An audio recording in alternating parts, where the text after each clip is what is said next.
She had been a nurse for 4 years, and in 4 years, nobody had ever asked her where she learned to read a dying man's eyes the way a soldier reads a battlefield. At 1:47 in the morning, an ambulance slammed through the emergency bay doors of Harlow General Hospital, with a man strapped to the gurney who had no wallet, no name, no medical history, and injuries that didn't add up to anything the attending physician had seen outside of a war zone. ER doctor looked at him and saw a John Doe, a vagrant, a problem to be processed and discharged before the next shift. Nurse Cara Sutton looked at him and felt her stomach drop 6 inches. She knew exactly what she was looking at. She stepped forward to say so. And the moment she opened her mouth, the world she had spent 4 years building around herself began to come apart at every seam. Before we go any further, if you've never been to this channel before, hit that subscribe button right now, because we post stories like this every single week, and you do not want to miss what's coming next. Hit the like button if you're already hooked, and drop a comment right now telling me your city and your country. I want to see exactly how far this story travels. Now let's get into it. The emergency department at Harlow General Hospital in Kellerton, Ohio, sat on the industrial edge of a city that had seen better decades. The building itself was a product of 1970s municipal optimism-wide corridors, low ceilings, a layout designed for a patient volume that had since tripled, and it ran now on underfunding and institutional stubbornness, the way old machines run on habit rather than maintenance. The administration acknowledged the staffing crisis every quarter and addressed it never. The fluorescent lights hummed on a frequency that, after 4 or 5 hours, began to feel personal. By midnight, whatever goodwill the day shift had carried in was long gone, replaced by the working rhythm of people who had learned to function inside exhaustion the way fish function inside water, not comfortably, but completely. Cara Sutton was 6 hours into a double shift when the call came over the radio. She was 28, 5'6", with the kind of face that looked younger than it was in good light and older in bad. Her brown hair was pulled back into a ponytail that had started the shift with a proper elastic and was now held by a secondary backup she kept on her wrist. The dark circles under her eyes were permanent enough that a coworker had once asked, in genuine concern, if she had a chronic illness. She did not. She had a history, which was different, and which she kept in a box with a very heavy lid. She was charting at the nurse's station when the radio crackled unresponsive mail, blunt force trauma, vitals unstable, ETA 4 minutes, and she was already pushing back from the chair before the sentence finished. Not because she was faster than the others, because she was paying attention in a different way than the others, always, even when she seemed like she was just doing paperwork. The ambulance came in hard. The paramedics were talking before the doors were fully open. The verbal handoff running at the compressed functional speed of people who had something else to get to. Cara walked alongside the gurney listening with one part of her brain, while the other part did something she could not have easily explained to anyone who asked a simultaneous layered assessment that happened below conscious thought, below language, in some older part of her processing that she had spent years training, and 4 years pretending she didn't have. The man on the gurney was somewhere between 40 and 50, hard to say more specifically, because whatever had happened to him had done something to the geometry of his face. Solidly built beneath the damage, not gym-built, functionally built. The difference visible in the distribution of mass across his shoulders and through the forearms. His civilian clothes were the first thing that registered as wrong. Dark jeans, a gray thermal lace-up boots with a specific wear pattern at the heel and the lateral edge that wasn't from walking on pavement. That pattern came from a very particular kind of deliberate movement, repetitive and weight-bearing, in a way that had nothing to do with ordinary life. Clothes themselves were too deliberately plain. That was the word her brain produced, deliberate. Not the plainness of a man who didn't care about clothes. Plainness of a man who had dressed not to be noticed. She noted it and kept moving. Blunt force trauma to the left temporal region, visible swelling, a laceration that had bled heavily and been field compressed. The compression job competent enough to slow the bleeding significantly, which meant either the paramedics had done excellent work or someone had already applied pressure before the paramedics arrived. The laceration on his right forearm was three separate marks parallel at the origin point and ragged at the end, which meant something sharp had been dragged across the skin rather than slicing through on contact. Defensive wounds on both hands, but not wild defensive wounds, not the random grab and block of someone panicking. These were precise. The bruising on the lateral edges of his palms and across the first two knuckles of each told a specific story about how he had positioned himself when the impact came. He had known what he was doing. It just hadn't been enough. His breathing was the thing that stopped her internal catalog and pulled her full attention. The rhythm was wrong. Not wrong in the obvious ways, not the chain stokes of a severe brain injury, not the shallow, rapid breathing of shock. A specific way That she had learned to recognize in a context most of the nurses in this hospital had never encountered and would have no framework for if she tried to explain it. Compensation was too controlled. His body was working around something, making micro adjustments that should have been involuntary but had a quality. To them, Lebbet felt almost deliberate, as if somewhere beneath unconsciousness, his body remembered how to manage itself under pressure. She put her face close to his as they transferred him to the hospital bed, not from any clinical necessity, but because she needed to see his pupils directly. The left was slightly larger than the right.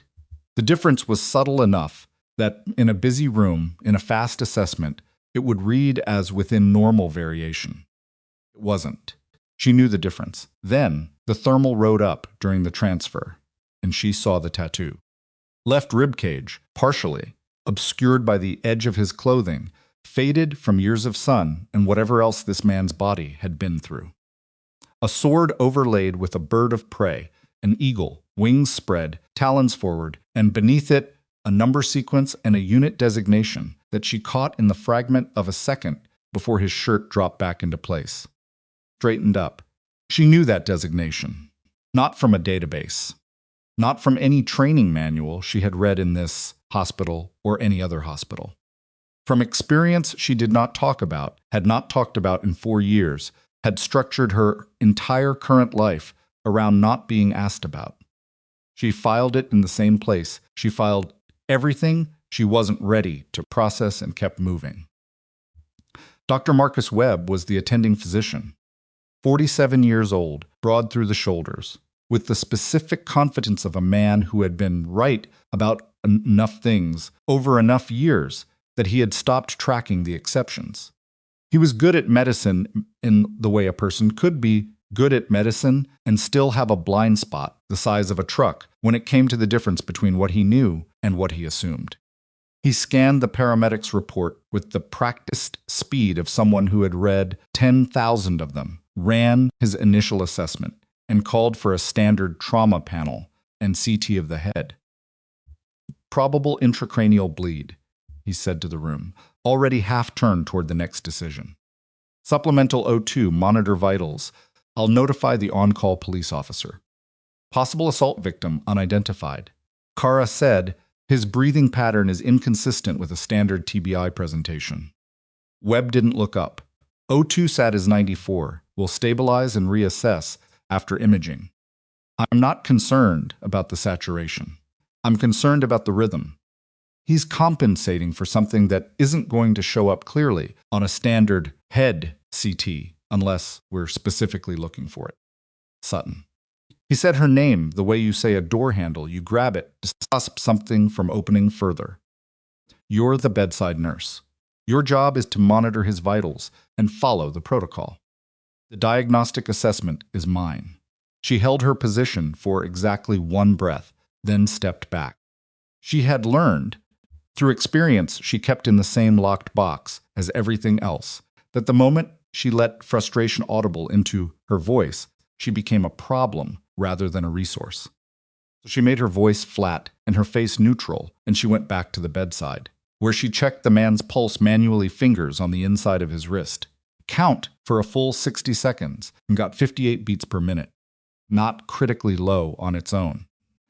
But combined with the pupil differential, the compensation pattern in his breathing, and the nature of the impact she'd read from his wounds, 58 told her something.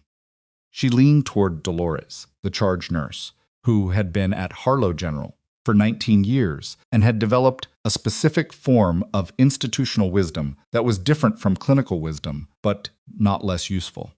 The injuries don't match a standard assault profile, Cara said quietly. The laceration pattern on his forearm is consistent with close-quarters blade contact. The angle on the head wound doesn't fit an attack from behind. Someone came at him from the left side, close range, and he partially blocked both contacts. His defensive posture was trained. Dolores looked at her over the top of her reading glasses for a moment. You writing that up? I'm telling Webb. And when Webb tells you to go back to vitals, then I'll write it up and tell you. Dolores made a small sound that could have meant several things and returned to her screen. Cara went back to the bedside. The man's name was still unknown. No ID anywhere. The paramedics had been thorough. Whatever had happened to him before they found him on the access road off Route 9, someone had made sure he wouldn't be easily identified. That alone was information. That alone should have shifted the temperature of how this case was being handled, and it wasn't. And Cara stood at the foot of the bed, watching his chest rise and fall, and counting the rhythm and noting every variation. 2:31 a.m., his blood pressure dropped. Not catastrophically 108/770, down from 118/74. But the directional trend, combined with everything else, brought her to the crash cart before the monitor alarm had finished its first cycle. Not because she'd been told to, because she had felt it the way you feel a car beginning to slide before the tires actually lose contact. BP's dropping, she called. Webb was there in 20 seconds. What happened? Progression, not an event. She was already repositioning the IV line, rechecking the airway, hands moving with the automatic efficiency of someone who had done this in conditions where hesitating had consequences that couldn't be undone. His breathing compensation has shifted. He's been managing something for the last 40 minutes, and whatever it is, it's winning. The CT isn't back yet. I know the CT isn't back. I'm telling you what I'm observing at the bedside right now. She kept her voice completely level. Flat, clinical. His respiratory pattern has changed twice in the last 30 minutes. The cycle is shortening and the depth is decreasing. His body is working around a restriction. Webb looked at her for a moment with the expression of a man deciding between two equally inconvenient options. He chose the middle one, which was to acknowledge the concern without acting on it. Keep monitoring, he said. We'll reassess after imaging. She wrote everything in the nursing notes. Time-stamped. Clinical terminology, specific observed indicators, the progression she'd documented with timestamps, going back to admission. She had learned to do this not because it always changed anything in the moment, but because it created a record that existed independent of whether anyone chose to listen. At 2:54 a.m., the oxygen saturation dropped 4 points in 90 seconds. Cara was already at the bedside, already gloved, before the second alarm. She assessed the airway manually and found the partial obstruction that had been developing quietly for the better part of an hour, not dramatic enough to trigger the obvious responses, subtle enough to be missed in a busy room by people who were looking for the obvious, real enough that it was going to matter very soon. Cleared it. 40 seconds later, the saturation was back up. When Webb returned to the bedside, the numbers were stable. He glanced at the monitor. Good catch on the positioning, he said. Positioning. She said nothing. Dolores met her eyes from across the room and communicated several things without using her face. The CT results came back at 3:20 A. Webb read them, frowned, and called radiology to confirm what he was seeing. A small subdural collection, not obvious on first pass, and a fracture pattern in the left temporal bone that the radiologist noted was consistent with a direct, high-velocity impact at close range. Not a fall, not an accident. The radiologist used the phrase mechanism of injury inconsistent with reported circumstances, which in medical documentation language meant something significantly different from what the ER had assumed. Grade to Trauma Bay 2, Webb ordered. Neurology on call now. Cara followed the gurney and used the 90 seconds of movement to check the man's arm one more time. The tattoo, the unit designation. She had been running it against memory since the moment she saw it, a background process that never stopped, even when everything else demanded her attention. It had been sitting at the edge of recognition, the whole time, not quite resolving. It resolved now.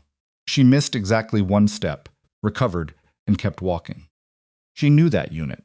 She knew it not from a registry or a reference document, but from standing inside the operational perimeter of an active forward operating base in conditions that she had spent 4 years convincing herself she had moved past. She had not moved past them. She had simply stopped looking directly at them. Dr. Preston Hale arrived for the neurology consult at 3:15 a.m. He was brilliant within the specific lane of his specialty and operated outside it with an impatience that read as contempt for anyone who hadn't completed a neurology residency. He reviewed the imaging, confirmed the subdural finding, and established a monitoring protocol. Cara read the protocol as it was being written and had a concern before the ink was dry. She brought it to Webb at the nursing station, keeping her voice low. The monitoring interval is 30 minutes. Given the progression I've documented since admission and the fracture mechanism, 30 minutes is too wide. A rapid deterioration in his condition could be significantly advanced before the next scheduled check. Webb's exhale was the tired exhale of someone who was being asked to have a conversation he didn't want to have. Dr. Hale is the neurology consultant. He's set the protocol.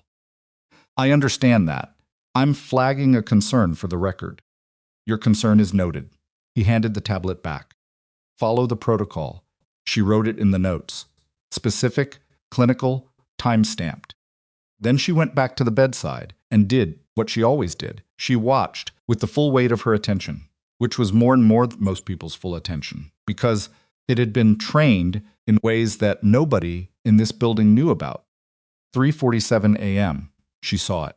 The left arm developed a tremor, not dramatic, not the full tonic-clonic of a seizure, but a fine, rhythmic tremor that hadn't been there 20 minutes ago. His facial muscles, which had been holding the subtle tension of someone hovering near consciousness, went slack in a specific way. His heart rate jumped from 64 to 91 in under a minute. She hit the call button and began her assessment simultaneously, because those two actions were not mutually exclusive for her. By the time Webb and Hale reached the bedside, she had her findings ready in a single organized sequence. Tremor onset, rate change, and the pupil measurement that mattered most. His left pupil is now 1.5 millimeters larger than his right, she said. At admission, it was a 0.5 millimeter difference. I have the documented baseline. Hale said bedside pupil measurements are not. I documented the baseline observation at 23A. M with the ophthalmoscope. She held up the instrument she had already been holding. We can compare them right now, or we can discuss measurement reliability for another 4 minutes. The room went quiet in a specific way. Webb took the ophthalmoscope from her hand and looked himself. He stood up slowly. Get neurosurgery on the phone. His voice had changed. Now, Hale started to say something. Webb said his name once, and Hale stopped. Cara stepped back and let the controlled chaos of a real emergency reorganize the room. Stayed where she was useful, moved when she needed to, and did the 12 specific things she needed to do over the next 8 minutes with the quiet efficiency of someone who had done versions of this in places where doing it wrong meant something that couldn't be corrected.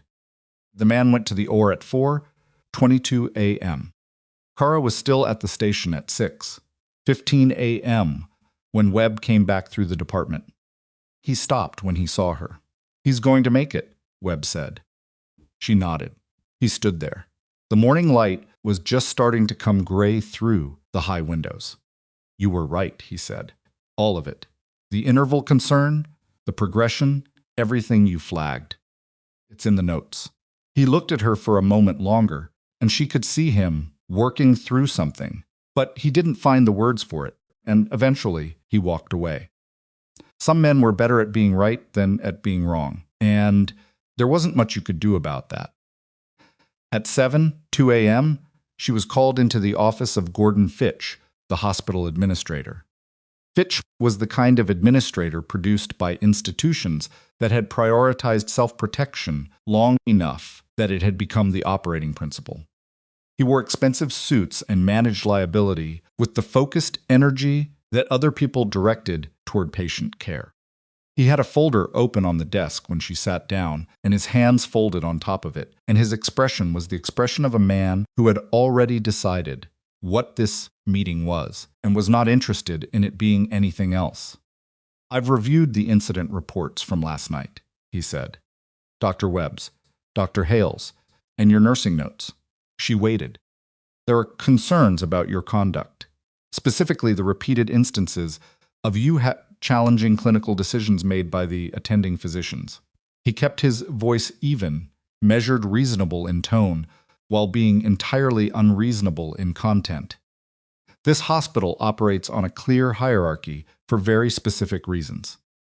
When nursing staff step outside their defined scope of practice, regardless of the outcome, it creates exposure for this institution." "Patient is alive," Cara said.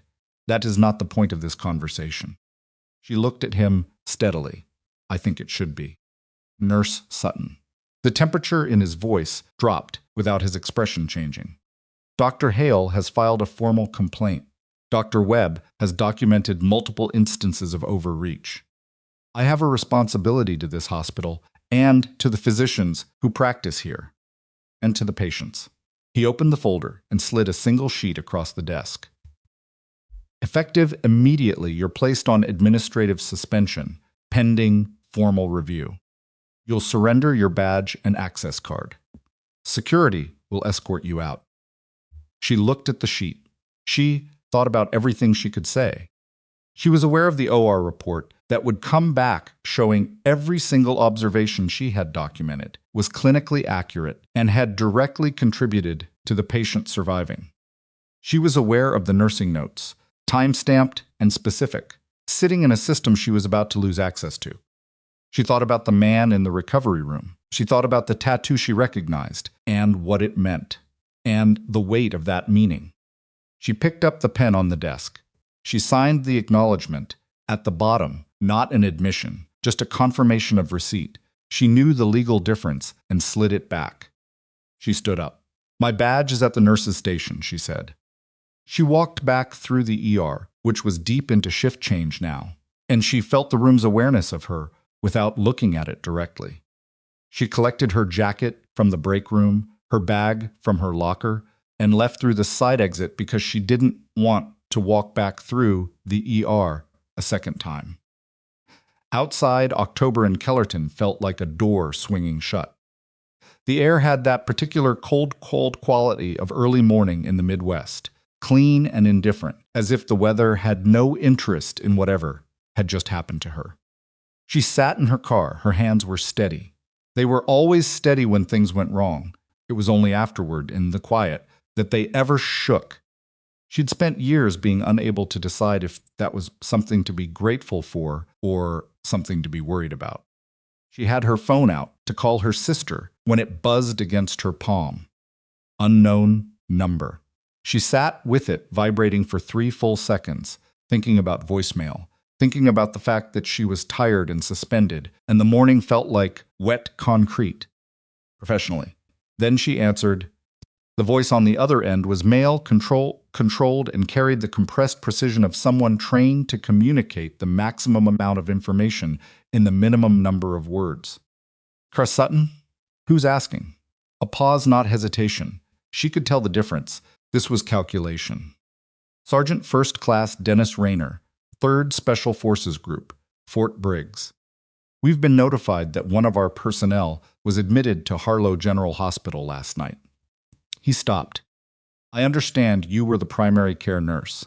The parking structure wall across from her car was concrete and gray and absolutely still. I was, she said. Ma'am, I need to ask you some questions about his condition and his treatment protocol. And I need to ask you something about yourself. What about me? We pulled the nursing notes from the system about 40 minutes ago.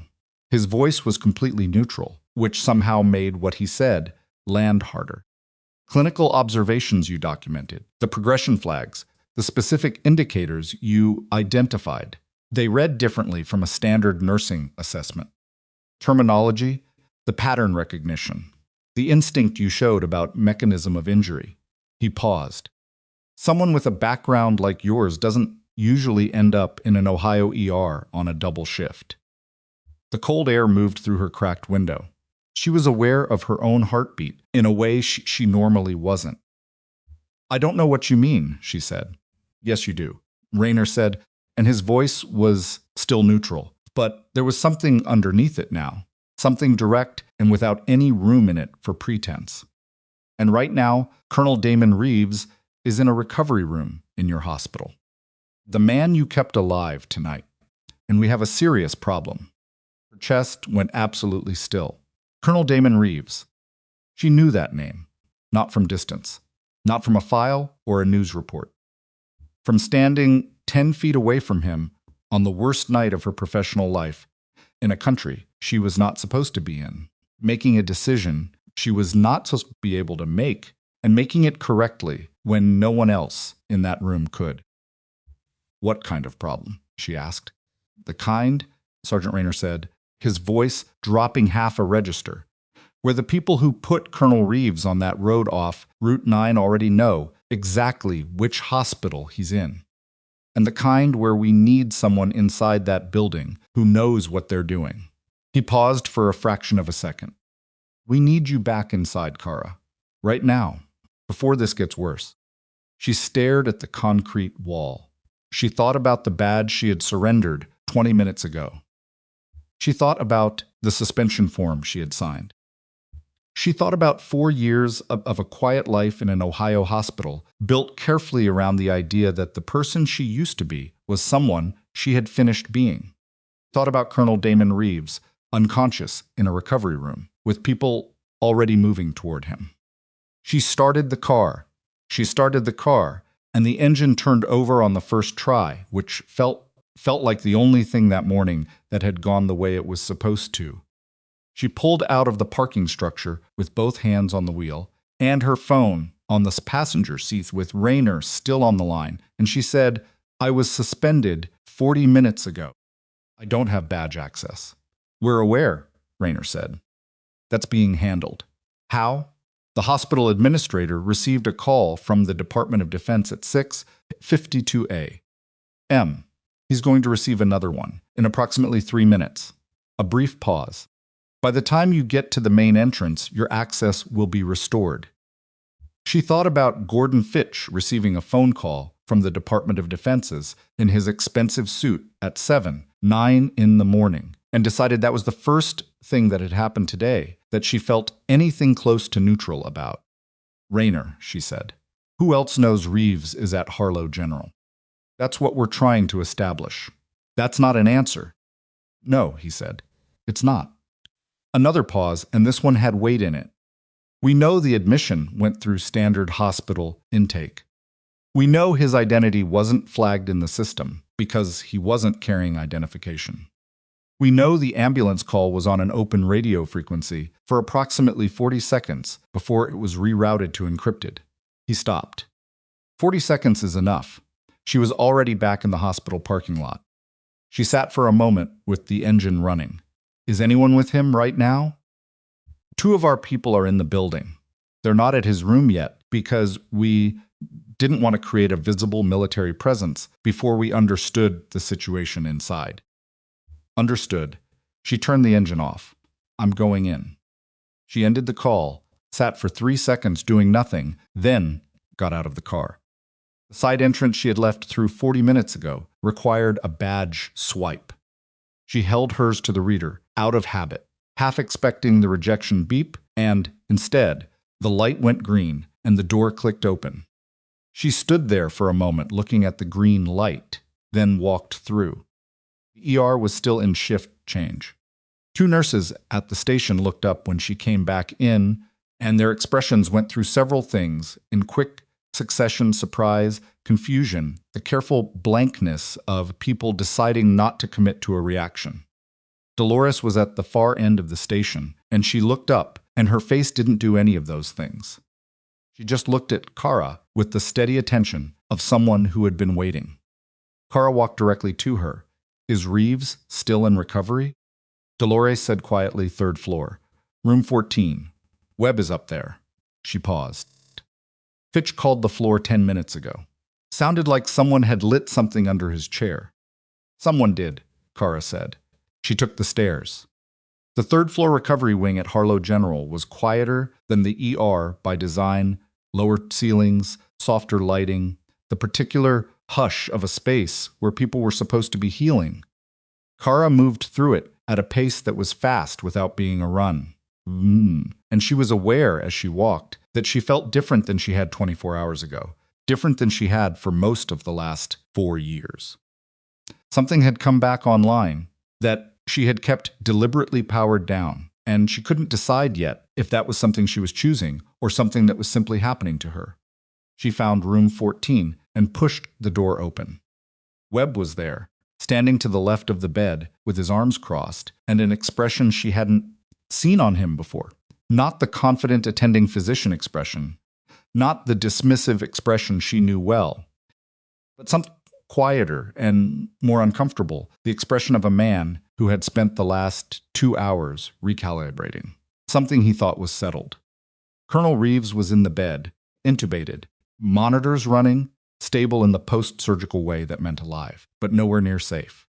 There was a man in plainclothes standing near the window, early 40s, medium build, with the particular stillness of someone trained to occupy a room without drawing attention to himself. He looked at Cara when she walked in and said, Sutton. It wasn't a question. Rayner? She said. Kaplan, he said. Rayner's coordinating from outside. I'm the one who's been in the building. He glanced at Webb. The doctor and I were just getting acquainted. Webb looked at Cara. The expression on his face had a specific quality she hadn't expected, not resentment, which she would have understood, but something closer to chagrin, which was harder to know what to do with. They told me what they could, Webb said, which wasn't much. It won't be, Cara said. She moved to the bedside and checked Webb directly, not the monitors, Reeves himself, the way she always did, because machines told you the numbers, and numbers weren't the whole story. Color was better than it had been. The surgical intervention had addressed the immediate crisis. But he was still sedated, still intubated, still in the specific vulnerability of a man whose body had been through significant trauma and was now doing the slow, expensive work of trying to repair itself. How long was he in the OR? She asked Webb. 2 hours, 14 minutes. They evacuated the subdural and addressed 2 smaller bleeds the initial CT didn't capture clearly. He paused. The neurosurgeon said if he'd deteriorated another hour before going in, the outcome would have been different. She nodded and kept her face neutral, because she already knew that, and saying so would accomplish nothing useful. Kaplan said, from the window, we need to talk about security. Who's your second person in the building? She asked. Hallway 1 floor down. We've been maintaining low visibility. Needs to change. She turned to face him fully. If someone intercepted the radio call and identified the hospital, they've had hours to position. Low visibility doesn't protect a sedated patient in a room with 1 exit. Kaplan looked at her for a moment, It was the kind of look that was doing an assessment not hostile, not skeptical exactly, but measuring, the way a professional looks at another professional whose credentials they've been told about but haven't personally verified. Rayner said you'd have operational opinions, he said. Rayner was right. Webb said, someone want to explain to me what's actually going on? He wasn't being aggressive about it.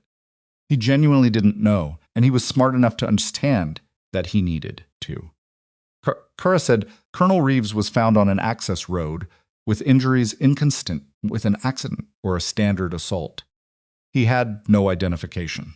His clothing was chosen not to identify him. The mechanism of his wounds indicates a close-quarters confrontation with someone who knew what they were doing. She paused. He didn't end up on that road by coincidence. Someone tried to kill him, Webb said. Someone tried to kill him and left him in a position where the variables could go either way. He might die from the injuries, or he might be found and survive, but be too damaged to be useful. Either outcome worked for whoever did this. Webb absorbed that. To his credit, he absorbed it without the defensive resistance she might have expected. Something had shifted in him during the last few hours, and she wasn't sure what it was exactly. But it made him easier to work with, which was the only thing she cared about right now. But Kaplan said, we have a team inbound. ETA 40 minutes. Until they're here, we're running thin. Then we talk about the room, Cara said. The window faces the south parking structure. That needs to be addressed. There are 2 entry points to this wing, the elevator and the stairwell door at the east end. We can't monitor both with 2 people. She looked at Kaplan. Is there a third option I'm not seeing? Service elevator, he said. West end of the building. It's accessible from the loading bay, which means 3 entry points and 2 people covering them. Correct, she thought for a moment. Then she looked at Webb. I need you to understand something, and I need you to trust me on it, even though I know that's not a natural position for you. He looked at her steadily. Say what you need to say. Whoever comes through that door might not look like a threat. They might come in a uniform. They might have identification. They might present as hospital staff or law enforcement or family. She held his eyes. Don't allow anyone into this room that you haven't personally confirmed with me or Kaplan. Nobody. Not administration, not attending physicians, not anyone. There was a pause. Including Hale, he said. Especially people you trust, she said. That's the point. He nodded once. It was a different kind of nod than the ones he'd given her during the night. Something had gone out of it that used to be in there, a certain automatic authority, and what replaced it was more useful, even if it was less comfortable for him. The next 30 minutes passed in the specific tension of waiting that Cara had experienced before in different contexts, but that never got easier, the tension of knowing something is coming and not knowing from which direction. She positioned herself at the bedside and ran a proper nursing assessment on Reeves, while Kaplan took the hallway, and Webb managed the nursing staff outside with a curtness that kept them away without creating alarm. At 7:48 a.m., her phone buzzed. Rayner, we have a problem with the intake record, he said without preamble. What kind? Someone accessed Reeves' patient file remotely at 7:31 a.m. The access looked like a standard medical records pull credentialed user, correct login. But the account used to access it belongs to a doctor. Sandra Pruitt, who is currently at her home in Columbus and has not logged into the Harlow General System in 3 days. A pause. Someone used her credentials. The cold settled in Cara's chest with the particular weight of something confirmed rather than feared. They know the room number, she said. Assume yes. How long until your team arrives? 22 minutes. She thought about 22 minutes. 22 minutes was enough time for a lot of things. Kaplan, she said, and he appeared in the doorway. She held up the phone so he could see her face, and he read it immediately, the way trained people read faces, when words aren't available. He was already moving back to the hallway when she heard it. Not a dramatic sound. That was the thing that civilians never understood about real threats. They rarely announce themselves dramatically.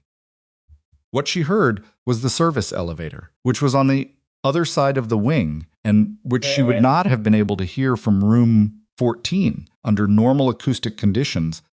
The morning was quiet and the wing was quiet, and she had spent years listening for exactly this kind of sound that didn't belong. A mechanical engagement that shouldn't have been happening at 7:49 a.m. She put the phone in her pocket and was at the door in 4 steps. "Webb," she said without turning around, "lock this door and don't open it for anyone. If anyone knocks, you call my number. Cara." She was already in the hallway. Kaplan was at the far end, near the stairwell, and he looked back at her, and she gave him a single hand signal, the kind that didn't need context if you'd had the right training, and pointed toward the west. He moved. She went the other direction. The hospital hallway at 7:49 a.m. had 2 nurses at a station near the elevator, a patient being moved by an orderly, and the ambient noise of a building that was fully functional and completely unaware of what might be about to happen. She moved through it without running, without drawing attention, maintaining the pace and the expression of a nurse on a purposeful errand, which was something she had learned in a different context, how to move through a space without being the thing people's eyes caught on. The service elevator was around the corner at the end of the west corridor. She stopped before the corner. She pressed her back against the wall and listened, and the person she had been for the last 4 years, the nurse, the careful Kellerton civilian, the woman who had built a quiet life around not being found, went very quiet, and the person underneath her came back up like something surfacing from deep water, not gradual, not comfortable, just sudden and completely present. She counted 3 seconds. Then she went around the corner. The service elevator doors were open. A man in hospital maintenance coveralls was stepping out, carrying a bag that was the right size and weight for maintenance equipment, but held in the wrong way, not casually, not the way a person holds a bag of tools on a Tuesday morning, with the controlled grip of someone managing something specific. He saw her at the same moment she saw him. For a half second, nothing happened. Then he started to move toward the far stairwell exit, and Cara moved to cut the angle, and he changed direction. And she was already ahead of that change because she had mapped the hallway when she arrived, and she knew where every exit was, and he didn't know she knew. She got between him and the stairwell. He stopped. They were 6 feet apart in a hospital hallway at 7:50 in the morning with 2 nurses 30 feet away at a station who were looking at their screens and hadn't looked up yet. The man in the coveralls said, very quietly, "You need to move." Cara said equally quietly, "No, I don't." He was bigger than her by 60 pounds and 8 inches, and she could see him calculating that, running the math on the situation. And she let him run it because the math was wrong, and there was no way to explain to him why it was wrong except to demonstrate it, which she was prepared to do, but which she genuinely didn't want to do in a hospital hallway. "I'm going to call for security," she said, "and then there are going to be a lot of people in this hallway very quickly. You're not going to get to where you're trying to go." She kept her voice at the same volume, the same tone. "Or you can put the bag down and we can talk about what comes next." He looked at her for a moment that was longer than it should have been for a man who'd come in with a plan. Something in his calculation was sticking. Then Kaplan came around the far corner at a pace that was not a run, was several things faster than a walk, and the man in the coveralls looked at him and looked back at Cara, and something in him made a decision. He dropped the bag. Not an aggressive drop, a deliberate one. The gesture of a professional recognizing that a situation had closed around him and that the next set of variables required a different calculation. Kaplan was beside her in seconds. The man in the coveralls didn't run. He stood with his hands visible and his face arranged in the careful neutrality of someone who had been trained for exactly this scenario capture and knew how to perform it without giving anything away. "Who sent you?" Kaplan said. The man said nothing. "Who sent you?" Cara said. Same result. The nurses at the station had looked up now. Cara turned and made the specific face and specific hand gesture that communicated, "I have this handled. This is a medical issue. Please don't approach." And years of hospital experience meant that combination worked exactly, once and for about 90 more seconds. About 90 more seconds before someone would call security themselves. Kaplan was already on his radio. She crouched and looked at the bag without opening it. The outside was standard, the kind of maintenance bag sold at 100 supply companies. But the zipper was quality, the kind you put on something you wanted to be sure about, and the bag itself had a rigidity at the bottom that told her it wasn't full of wrenches. Stood up. "Kaplan," she said. "The bag." He looked at it. Looked at her. Nodded. She said to the man in the coveralls, "Before your team arrives, there's something you should know." The man said nothing, but something in his face moved. "Colonel Reeves is going to survive," she said. "Whatever this was supposed to accomplish, it didn't. And now we have you, and we have the bag, and we have the access credentials that were used to pull his room number from the system. 40 minutes ago." She watched his face. "That's a lot of thread to pull." Something moved behind the man's eyes. Not fear, exactly a different kind of calculation. "You're not security," he said. It was the first thing he'd said, and he said it like a man revising his assessment of a situation he'd already planned for. "No," she said. "Who you?" She held his gaze. The person who kept him alive long enough for it to matter. Kaplan's backup arrived at 83A. 3 men in civilian clothes who moved through the recovery wing with the controlled efficiency of people who did this in various forms on various days and had stopped finding it remarkable. They took the man in the coveralls. They took the bag. They established a position at every entrance to the wing with a speed that would have been impressive if Cara had still been in the business of being impressed by it. She went back to room 14. Webb opened the door before she knocked, which meant he had been standing close enough to hear her footsteps in the hallway, and that told her something about how the last 20 minutes had felt from inside a locked hospital room. "What happened?" he said. "Someone came to finish what was started on Route 9, she said. "They didn't." He stared at her. She moved past him to the bedside and checked Reeves again. The numbers were stable. The surgery had held. He was still deeply sedated, still connected to everything that was keeping him anchored. And he had no idea that the reason he was still alive was partly because a nurse he'd never met had spent a night fighting for him in a system that punished her for it. 8:17 a.m. Rayner came through the door. He was in his late 30s, lean in the way of someone who ran long distances, with a face that had been weathered by enough outdoor time to make his age hard to place. He looked at Cara the way Kaplan had looked at her, assessing, professional, but with an added layer of something that was either recognition or anticipation. "Couldn't tell which." "Sutton," he said. "You said that already." On the phone. Felt like it needed to be said in person. He looked at Reeves, then back at her. "Kaplan told me what happened in the West Corridor. He was contained before he reached the room." "I know." He paused. "That's not the point I'm making." She looked at him, steadily, waiting. "The team's fully in position now. The building is as secure as we can make it with the resources we have." He crossed his arms, and it wasn't a defensive gesture. It was the posture of a man choosing his words carefully, which was different. "I need to ask you something, and I need you to know that the question isn't casual." "Ask." The designation on Reeves' tattoo. He watched her face. "You recognized it." The room was quiet. Webb had moved to the far side, near the window, giving them space that he understood instinctively was needed, without knowing why. "Yes," she said. "How?" She held Rayner's gaze for a long moment. The box she had kept locked for 4 years had a weight that was physical. She'd always been able to feel it. Somewhere behind her sternum, this specific pressure of something contained. She felt it now. "I was assigned to that unit for 14 months, she said. "Forward deployment, 3 operational rotations." She paused.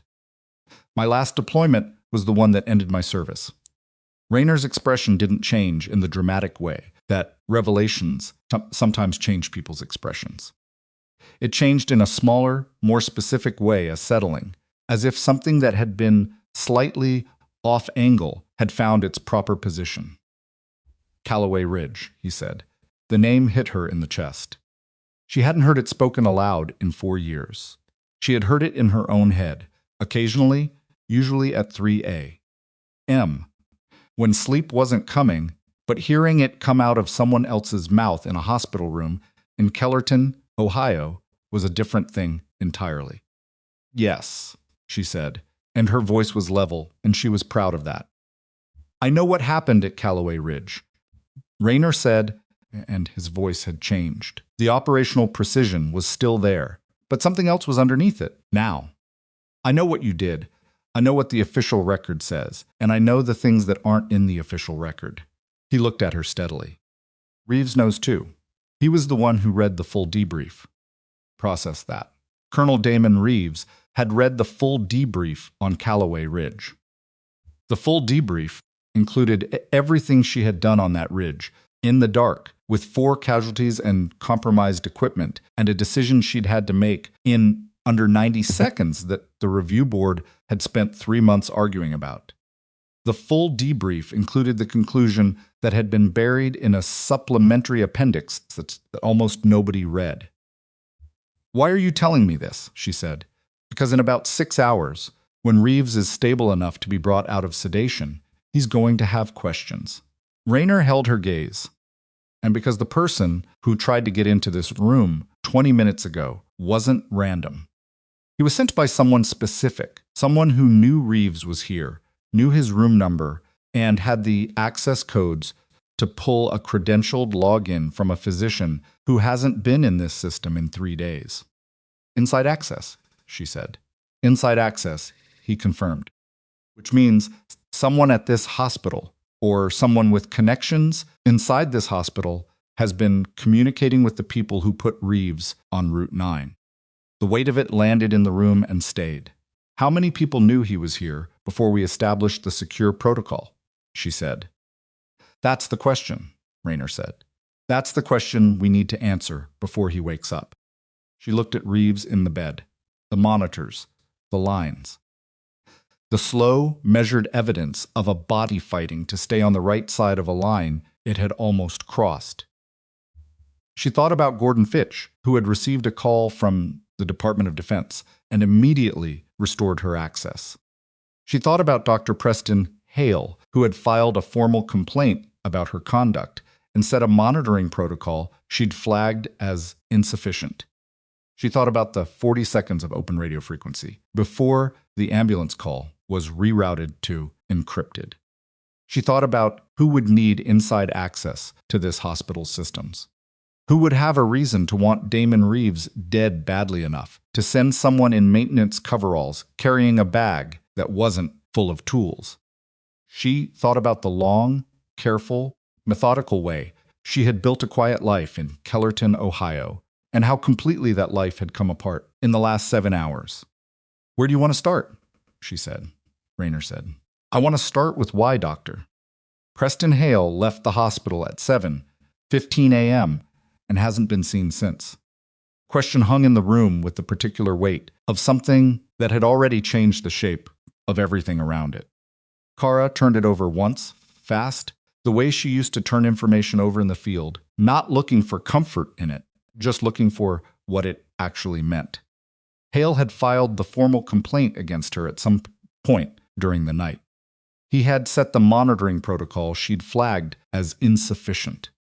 He had been in this building with access to everything, and then at 7:15 a.m., 45 minutes before the man in the maintenance coveralls stepped out of the service elevator he had left. Who confirmed the timeline? She said. Parking structure camera. His car exited at 7:18. Raynor pulled out his phone and showed her the timestamp on a still frame. Gray image, the rear of a dark sedan, plate partially obscured by the angle.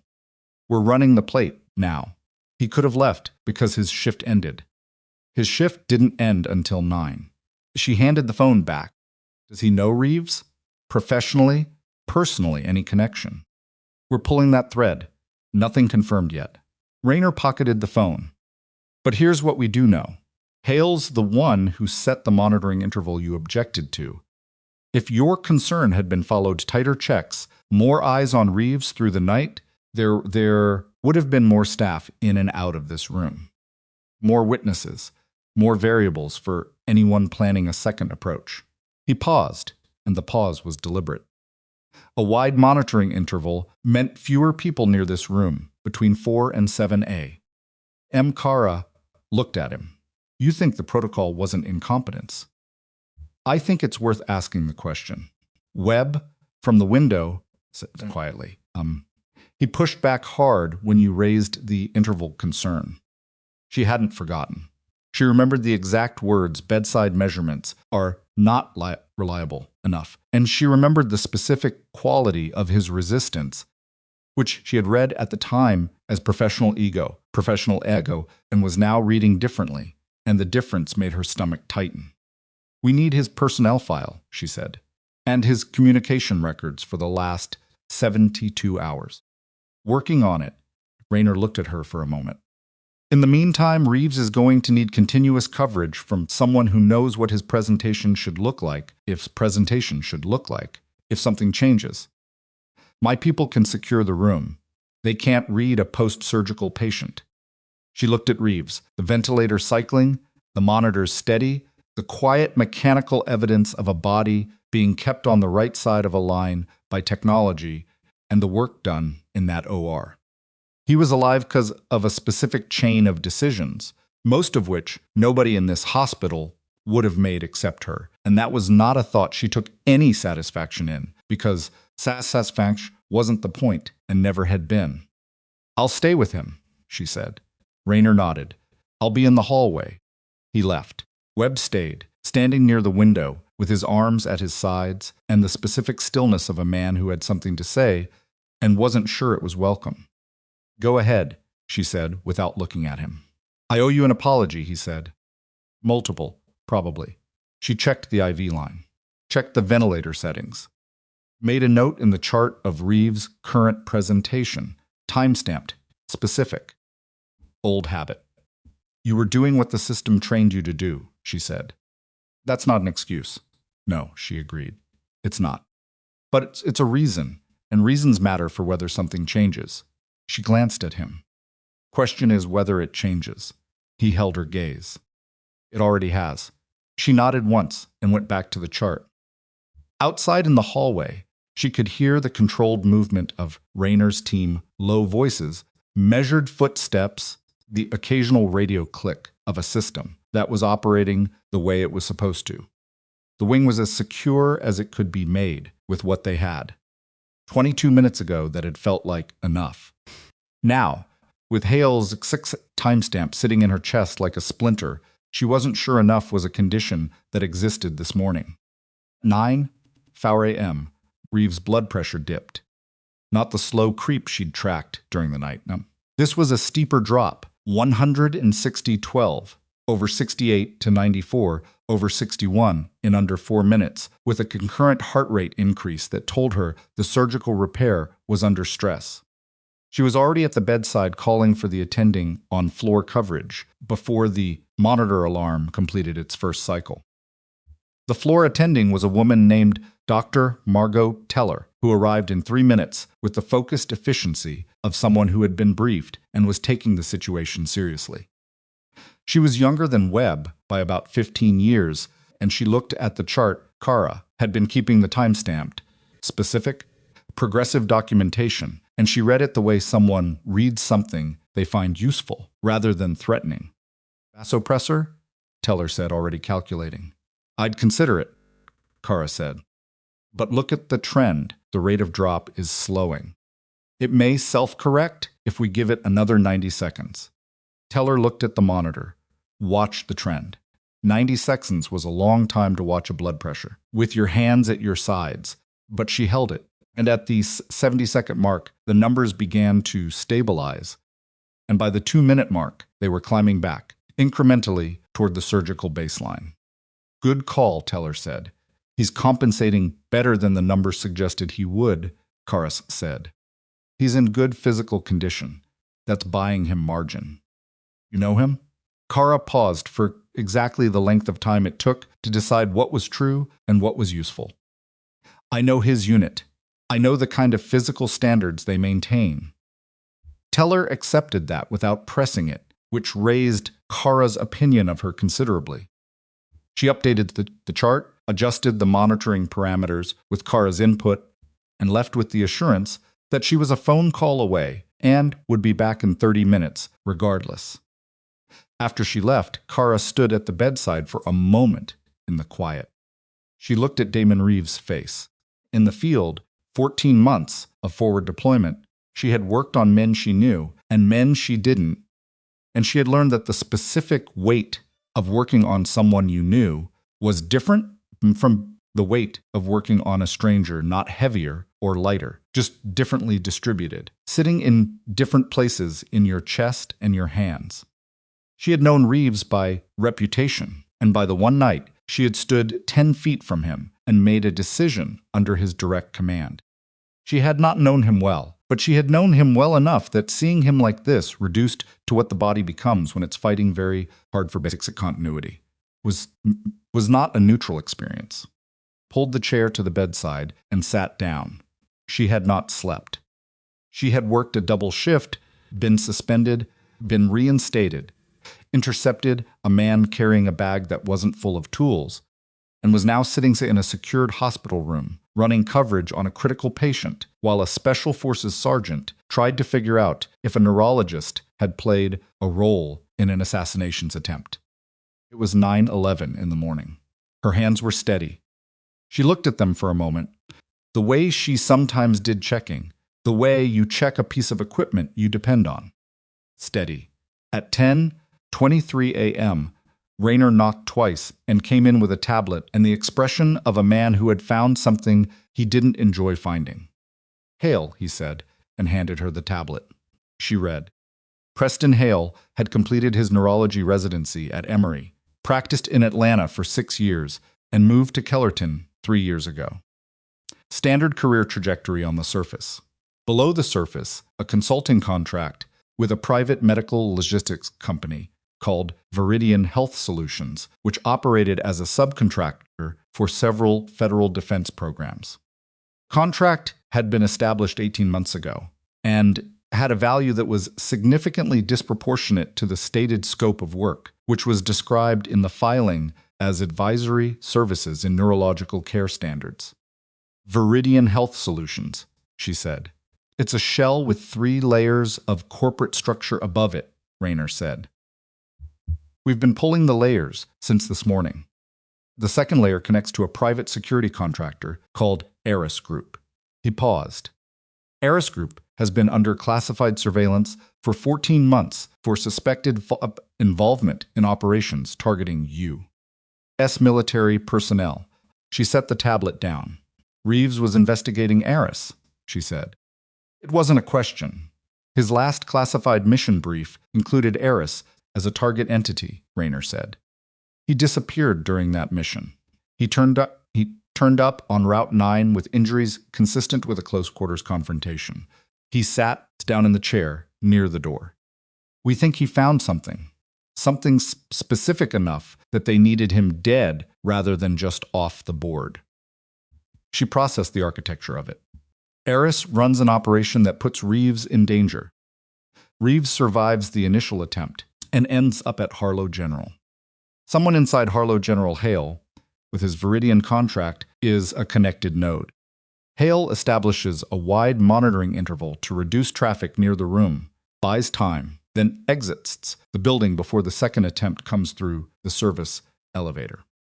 The man in the coveralls, she said. Eris? We think contracted through Eris. He's not talking, but his prints came back to a former paramilitary operator with a history of private contract work in Eastern Europe. Rayner looked at her. He was carrying a pharmacological kit in that bag. Specific compounds. The kind that cause cardiac events that look like post-surgical complications. The room was very quiet. Hale set the monitoring interval, she said, to create a window. And when I closed that window by flagging the concern and staying at the bedside, someone decided the pharmacological approach wasn't viable and moved to a direct intercept instead. That's our read. She thought about the moment in the night when she had documented her concern about the monitoring interval, and Webb had told her it was noted. She thought about what would have happened if she had exited that, gone home, and left Reeves to the 30-minute check cycle. She didn't finish the thought. Finishing it wasn't useful. "Where's Hale now?" she said. "We have federal agents looking." His phone went dark at 7:40 a.m. His home is empty. Rayner's jaw tightened slightly. He knew we'd pull the thread. He had a plan for when that happened. Which means he knew we'd connect him. Which means someone told him the intercept failed. Rayner stood up. Fast enough that he was already moving when our people were still processing the scene in the West Corridor. She looked at the door, then at the room around her. The secured room, the team in the hallway, the layers of protection that had been built in the last 2 hours. "Someone told him from inside this building," she said. Rayner said nothing. "After the intercept failed," she said, "working it forward, Hale received communication.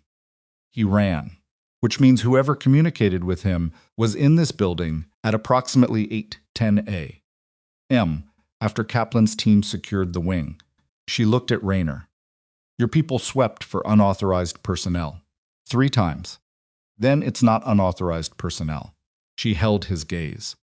"Someone with a legitimate reason to be here made that call." The silence stretched. "I need the call logs," she said. "Every outgoing call from a hospital phone or a registered device on the hospital network between 7:50 and 8:15. That's a significant data pull from a civilian institution. I need authorization. How long?" He checked his watch. 40 minutes, maybe 30. "Then start now," she said.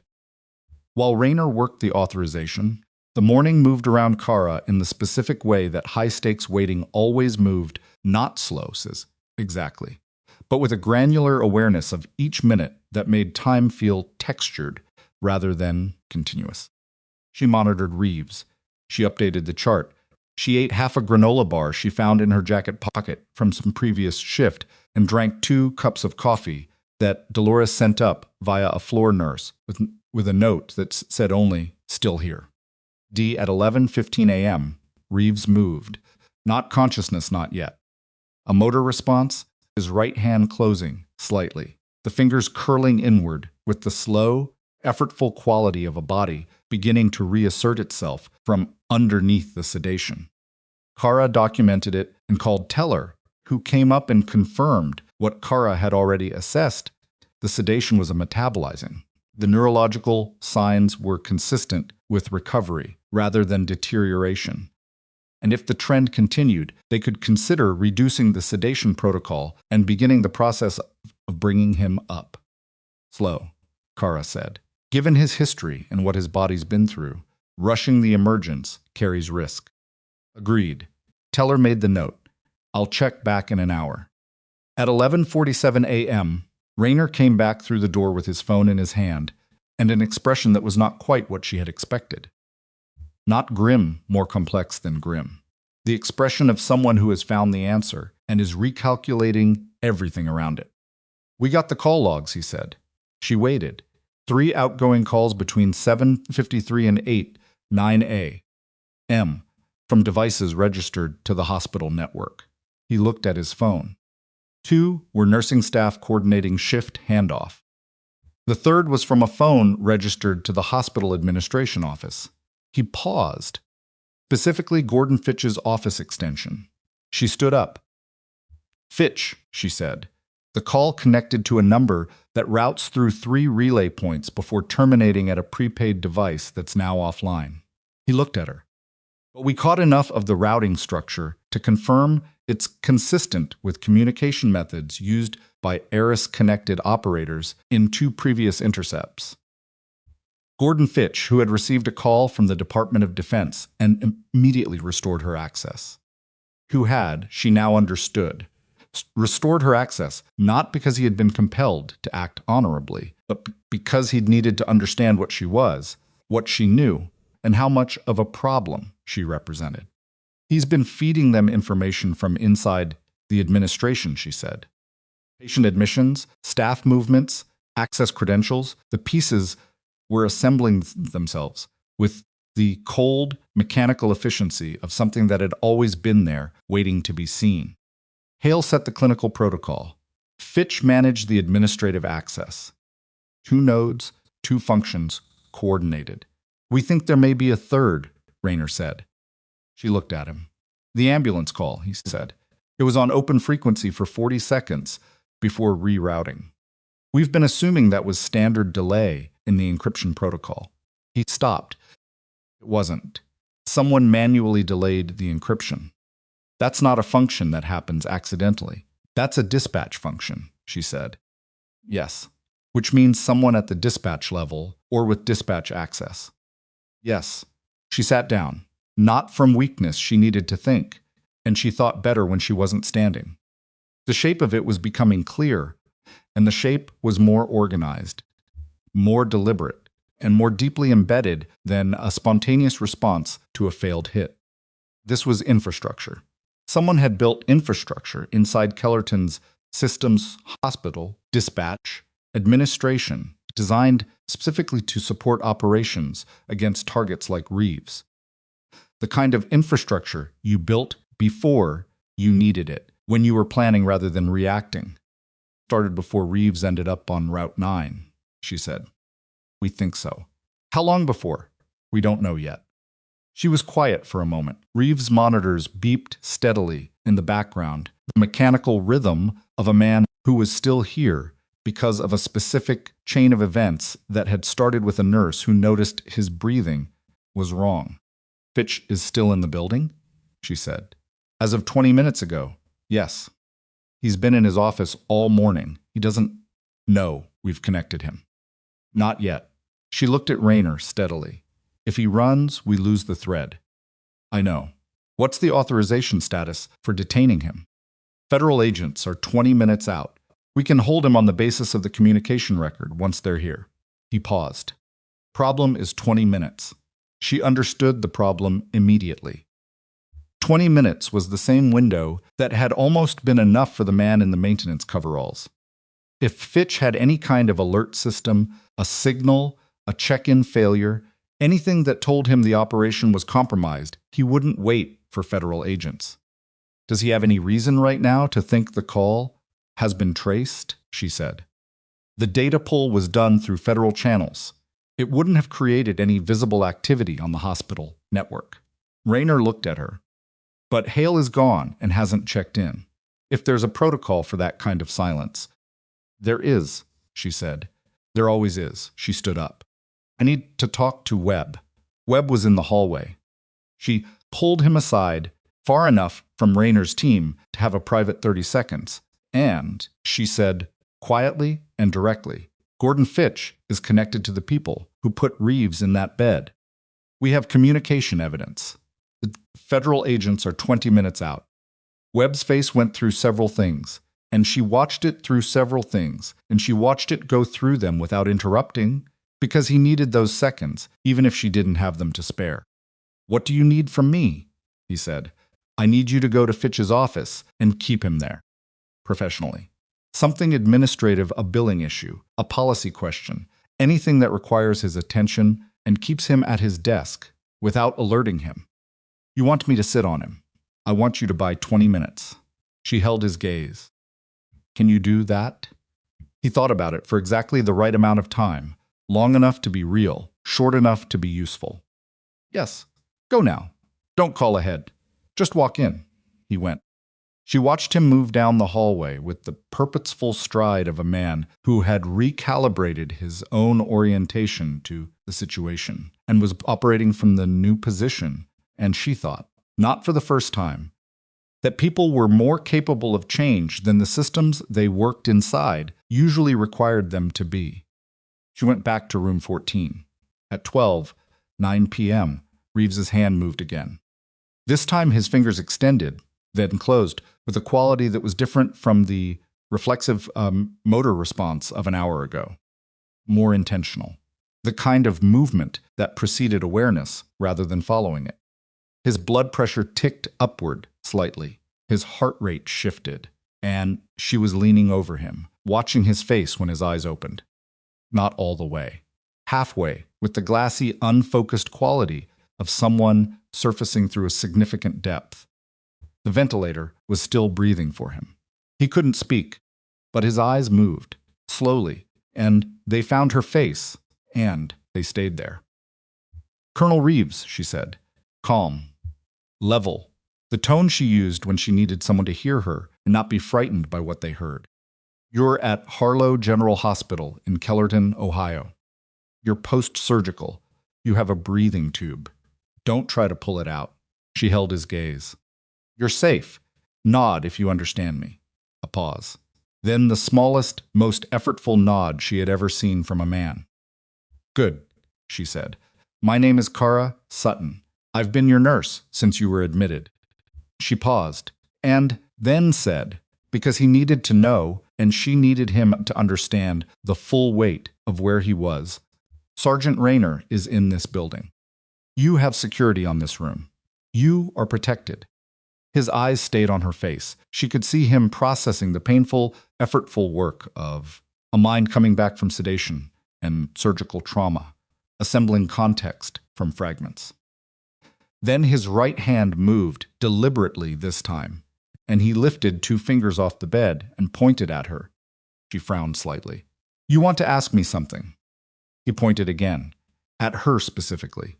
Not at the room, not at the door. At her. She understood a second later. He knew who she was. Not from this morning, from before. Rayner had said Reeves had read the full debrief from Callaway Ridge, which meant lying in that hospital bed, tubes and monitors and surgical trauma and all. Damon Reeves had recognized her name and was pointing at Tereshna with 2 fingers because he wanted her to know that he knew. She held his gaze. "Yes," she said quietly. "It's me." His hand lowered back to the bed. Something in his face, beneath the sedation and the damage and the effort of consciousness, settled slightly. Not relief exactly, something more complicated than relief. Particular quality of a man who has been operating on incomplete information for a long time, and has just had one significant piece of it filled in. She was still watching his face when her phone buzzed. "Webb," she answered. "Is he still there?" Webb's voice was very controlled. "He was. He's not anymore. A beat. He went to the bathroom 6 minutes ago. He hasn't come back. I had the assistant check. The bathroom is empty. Another beat shorter. His computer is still on. His jacket is still on the chair. But his phone is gone." She was already moving. She hit the hallway and found Kaplan in 3 seconds. "Fitch is running. He's been in the building internal exit, probably a stairwell. He left his jacket to buy time." She was already reading the floor layout from memory, the way she'd mapped it when she arrived. South stairwell comes out at the pharmacy loading dock. West stairwell exits to the main lobby. East goes to the basement and connects to the tunnel that runs to the parking structure annex. "East," Kaplan said, because they both understood the same thing. A man who knew this building would take the route that came out in a parking structure, rather than in a lobby with cameras. She went east. The stairwell door hit the wall. When she pushed through it, and she was already moving down before it finished swinging, 3 floors to the basement level, her footsteps echoing in the concrete shaft. She hit the basement door and came into the tunnel, which was fluorescent lit and smelled of mechanical systems, and ran roughly 60 meters to the parking structure annex. Gordon Fitch was 40 meters ahead of her, walking fast in his expensive suit, with his phone in his hand and the specific body language of a man trying to look like he wasn't running while running. She covered 30 meters before he heard her. He turned. The expression on his face when he saw her, not security, not federal agents, not Rayner or Kaplan or anyone in a uniform, but the nurse he had suspended and reinstated and had presumably been calculating the threat level of all morning, was something she would remember. It moved through recognition, through calculation, through something that wanted to be contempt, but landed closer to fear. "Sutton," he said. You should stop, she said. She wasn't out of breath. She had covered the tunnel at a pace that would have been hard to maintain for most people, and it barely registered on her. There are federal agents at every vehicle exit of this parking structure right now. He looked at her. Then at the far end of the tunnel, where the parking annex door was 20 meters away. There aren't, he said. She held his gaze. Are you certain enough about that to find out? His phone was in his hand. She could see him calculating whether he could make a call fast enough, reach someone fast enough, find a variable she hadn't closed. He was running the math on her the same way the man in the maintenance coveralls had run the math, and he was going to reach the same wrong conclusion if she let him get far enough into the calculation. Call you made at 8:09 this morning, she said. The routing trace is already in federal hands. Hale's Viridian contract. The dispatch delay on the ambulance call. She watched his face and kept her voice flat and informational, no heat in it, because heat would have given him something to push against. It's already done, Gordon. The only variable left is how the next part goes. His jaw tightened. I want a lawyer, he said. That's your right, she said. And you can have one. The federal agents will make sure of that. She held his gaze. But I need you to understand something first. He waited. Despite himself, he waited. Colonel Reeves is awake, she said. He's going to recover. And when he does, he's going to tell us what he found that made Eris willing to burn 2 embedded assets and send a contractor into a hospital to finish the job. She paused. Whatever you were protecting, whatever they told you was worth this, it's already done. The only thing left to decide is whether you're facing this alone. Something moved in Fitch's face, something complicated and not entirely unfamiliar, the specific expression of a man who made a calculation a long time ago that seemed clean at the time and has been living with the cost of it ever since. He looked at the far door. He looked back at her. Then the near door, the one she'd come through, opened behind her, and Kaplan came through it at a controlled pace with 2 federal agents at his back, and Gordon Fitch, in his expensive suit, with his phone in his hand, in the fluorescentless basement tunnel of a hospital he had helped turn into an operational node. Stopped calculating. Put the phone in his pocket. I want the lawyer first, he said. Then we talk. Kaplan moved past Cara toward Fitch, and she stepped aside. And as she stepped aside, she became aware that she was slightly more tired than she had been 6 minutes ago, which was probably information her body had been saving up to deliver at the first available moment. She pressed her back against the tunnel wall, and breathed for a second, just breathed, while the agents worked and Kaplan managed the perimeter, and Fitch was walked back toward the stairwell with the controlled, quiet efficiency, people who did this in various forms on various days. She was reaching for her phone to call Rayner when it buzzed in her hand. Rayner's number, she answered. We need you back in the room, he said. His voice was different, not the operational precision of earlier, something tighter, more urgent, and underneath it something she hadn't heard from him before. What happened? She said. Reeves is fully conscious. A pause. He's been trying to communicate since you left. We've been going back and forth for 3 minutes, and we can't get a coherent read on what he's trying to tell us. Another pause. But about 90 seconds ago, he stopped trying to gesture and started writing. One of my guys gave him a pen and paper. What did he write? Rayner was quiet for exactly 2 seconds, and in those 2 seconds, Cara understood that whatever was coming was going to change the shape of everything again. One word, Rayner said.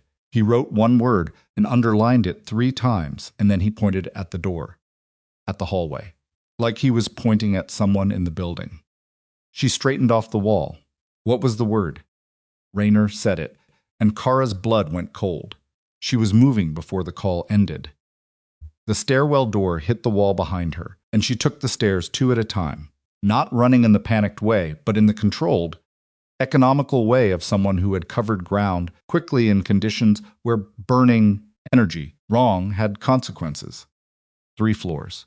Her hand hit the push bar on the third-floor door, and she was into the recovery wing hallway in under 90 seconds from the basement tunnel. Rayner was outside room 14.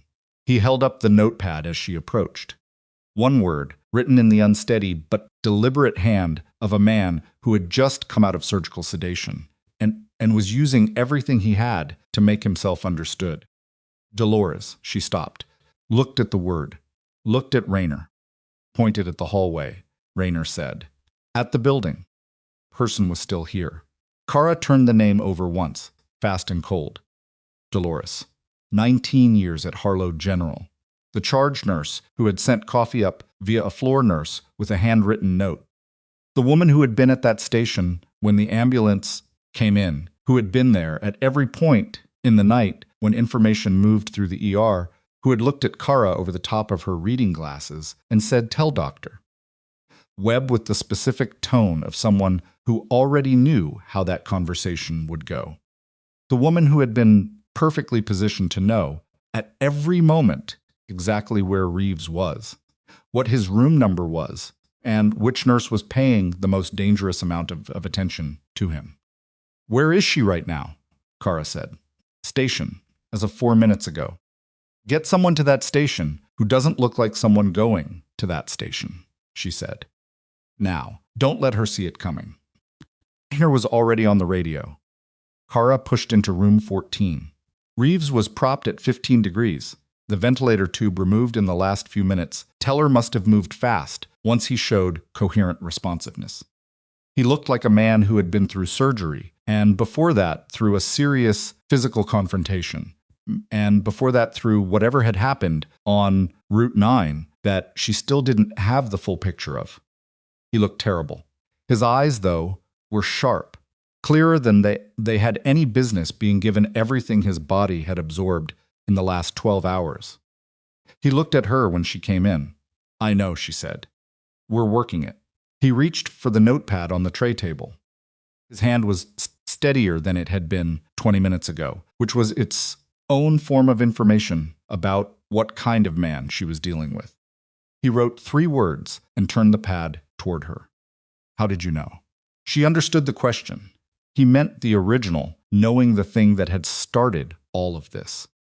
The breathing pattern, the pupil differential, the mechanism she'd read from his wounds in the first 4 minutes of his admission. She looked at him for a moment. "Your unit designation," she said. "On your rib cage, I recognized it."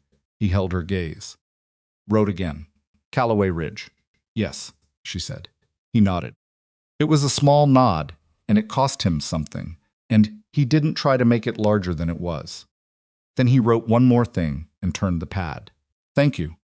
She looked at the words, 2 of the most insufficient words in the English language when applied to keeping someone alive, and she had received them enough times in enough context to have stopped knowing what to do with them. "Don't thank me yet," she said. "We still have a problem." Dolores Marsh had worked the charge desk at Harlow General's emergency department for 19 years. She had seen enough in those years to have built a comprehensive internal map of how the hospital functioned and who held what kind of power within it, which was different from the organizational chart and more accurate. She had also, in the course of those 19 years, developed the specific institutional camouflage of someone who was permanently underestimated, older, female, support staff rather than clinical, present enough to be relied upon, and invisible enough to be overlooked. It was a profile that Cara understood in a particular way because it was, in certain respects, not entirely different from her own. Kaplan was the one who approached the station. He came from the direction of the main elevator, badge clipped to his shirt, moving with the unhurried pace of someone running a routine administrative check. He reached the station and asked Dolores a question about bed management documentation. Something procedural and dull, and Dolores answered it with the efficient competence of a woman who had answered 1,000 such questions and found them beneath her attention. She didn't run. That was the thing. Cara had half expected her to run. The way Fitch had moved toward the parking annex, the way Hale had slipped out at 7:15, with his phone and his plan. But Dolores Marsh sat at her station and answered Kaplan's question, and when he asked her to accompany him to speak with someone on the administrative side, stood up and pushed her chair back and picked up her coffee mug with the specific unhurried quality, mensy, of someone who had nothing to hide. It was a performance. Cara recognized it because she had worn a version of it herself for 4 years, the performance of ordinariness, so practiced it had become indistinguishable from the real thing. Cara was waiting in the small conference room at the end of the third-floor wing when Kaplan brought her in. Rayner was there too, and a federal agent named Solis, who had arrived with the others and had the quiet, methodical energy of someone who had conducted a significant number of interviews in rooms like this one. Dolores sat down across from them and set her coffee mug on the table and looked at the assembled group with an expression that was carefully calibrated to appear cooperative. "There's obviously something serious happening today," she said. "I'm happy to help however I can." Rayner put the notepad on the table. Dolores looked at the single word written there. At her own name in Reeves' unsteady hand. Her face didn't change. That was the tell, not a flinch, not a reaction, but the specific absence of reaction that only existed in someone who had been prepared for the moment and was managing it. Person genuinely surprised to see their name written by a man they believed was unconscious would have reacted. The absence was the evidence. "I don't understand," she said. "The patient in room 14 wrote that name when we asked him if there was anyone in this building connected to the people who tried to kill him," Rayner said. His voice was completely level. He underlined it 3 times. "That poor man is coming out of surgical sedation. He's confused. He's oriented, verbal, and writing coherent sentences," Cara said. "He's been conscious for 40 minutes. Dolores looked at Cara. The expression on her face shifted by a fraction of a degree, something that had been managed very carefully for 19 years, moving slightly out of position. "I've worked in this hospital since before you were a nurse," she said. "I know," Cara said. "That's how long you've been positioned here." The room went quiet. Agent Solis opened a folder. "Marsh, we've pulled the outgoing communications from the hospital network this morning. We've also pulled a wider communication record through a federal warrant that covers the last 60 days. He set a single printed page on the table and turned it so she could read it. "These are contact instances between a device registered to your home address and a relay number we've connected to Eris Group's communication infrastructure. There are 11 of them over 43 days. Dolores looked at the page. She looked at it for a long time. Then she picked up her coffee mug and held it in both hands and said nothing. "The most recent contact," Solis continued, "was at 8:07 a.m. this morning, 2 minutes before a call was made from Gordon Fitch's office extension to the same relay network." He paused. "We believe you initiated the chain. Fitch completed it." Cara watched Dolores's face. She was looking for something specific, not guilt, which was too simple, but the particular exhaustion of someone who had been carrying something for a very long time and had reached the moment where the carrying was finished, regardless of what they chose next. She found it. It was in the way Dolores's hands tightened around the mug. Just slightly. The knuckles not white, but closer to white than they had been. "I'd like a lawyer," Dolores said. "That's your right," Solis said. "We'll arrange that." He stood. Kaplan moved to the door. Dolores stood with the careful, controlled movements of a woman who was going to perform composure. Until she was somewhere she didn't have to perform it anymore, and Cara watched her do it. And the complicated feeling that produced not sympathy exactly, but something adjacent to it. The recognition of a person who had made a calculation that seemed survivable and had turned out not to be was something she filed away for later, when there was time for that kind of processing. The door Dolores stopped. She didn't turn around fully. Just enough that her profile was visible. "The breathing pattern," she said. "When you flagged it, I knew you'd seen something." A pause. I told Fitch within 20 minutes of your first concern reaching the station. Another pause, shorter. I thought you were going to be a problem. Carissa said nothing. I was right, Dolores said and walked out. The next 2 hours were the specific kind of organized chaos that follows a contained crisis. Federal agents moving through the hospital with warrants and document requests, administrative staff displaced from their offices, the ER running on reduced supervision while 3 of its senior personnel were either in custody, in a federal interview, or sitting in a recovery room recovering from surgery. Cara moved through it doing the only thing she was actually credentialed to do in the middle of all of it, which was take care of the patient. Reeves was improving faster than his surgical team had projected, which Teller noted with professional satisfaction, and Cara noted as a function of his physical baseline, the kind of conditioning that built itself into a body over years of operational life didn't disappear under anesthesia. It just went quiet and came back when the body decided the emergency was over. At 1:30 p.m., he was sitting up at 30 degrees, tube-free, on supplemental oxygen via nasal cannula, and reading through a series of documents that Rayner had brought in a sealed folder and laid on the tray table without comment. Cara was charting in the corner when Reeves said, "Sutton." She looked up. His voice was rougher than it would normally be, the residual rawness of the intubation. But it had a quality that she recognized even through the damage. A precision of delivery. The voice of someone accustomed to being heard the first time. "Come here," he said. Not a command exactly, a request that carried the weight of command from long habit. She moved the chair to his bedside. He looked at her for a moment in the direct way of someone who had spent a significant portion of their professional life assessing people quickly, and had done so with her already and arrived at a conclusion he was now going to act on. "Callaway Ridge," he said. "We don't have to. I read the full debrief 14 months ago," he said. "Classified version, not the version that went into your official record." He held her gaze. "The official record says you made an unauthorized tactical decision that resulted in 2 KIA and the compromise of the extraction route." She looked at the wall just past his shoulder. She had heard those words before, in various configurations, in a formal review setting, across a table from people in uniforms who had not been on that ridge in the dark with 4 casualties and a window of approximately 80 seconds. "That's what the official record says," she said. "The classified version says something different." She brought her gaze back to him.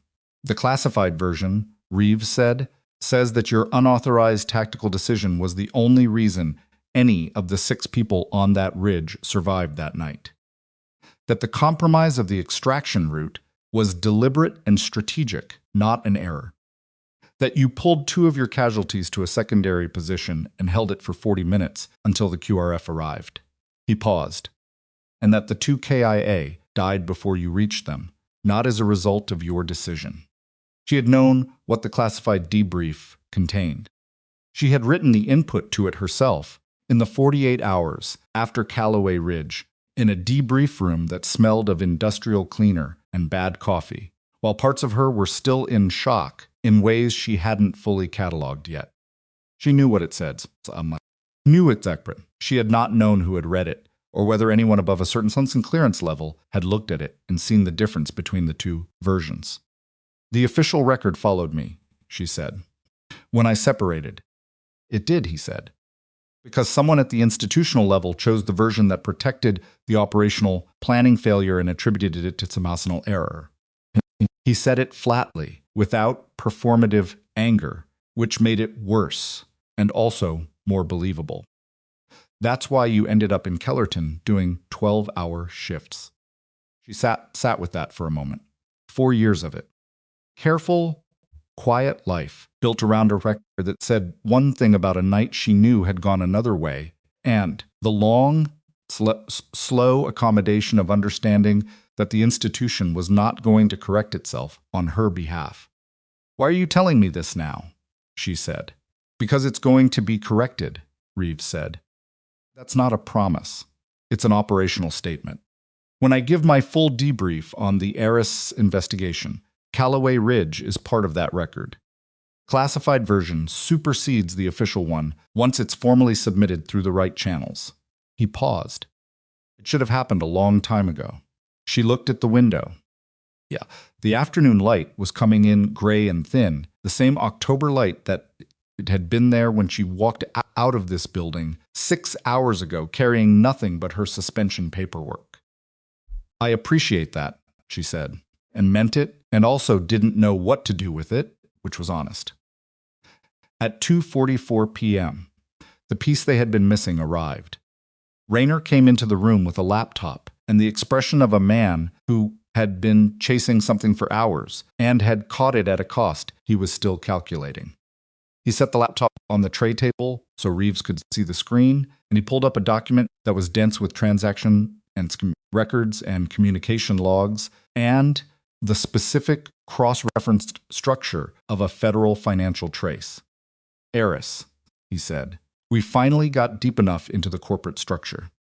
The third layer of Eris Group's corporate ownership resolved into a name that Cara didn't recognize immediately. A private equity holding entity registered in Delaware, which was not unusual.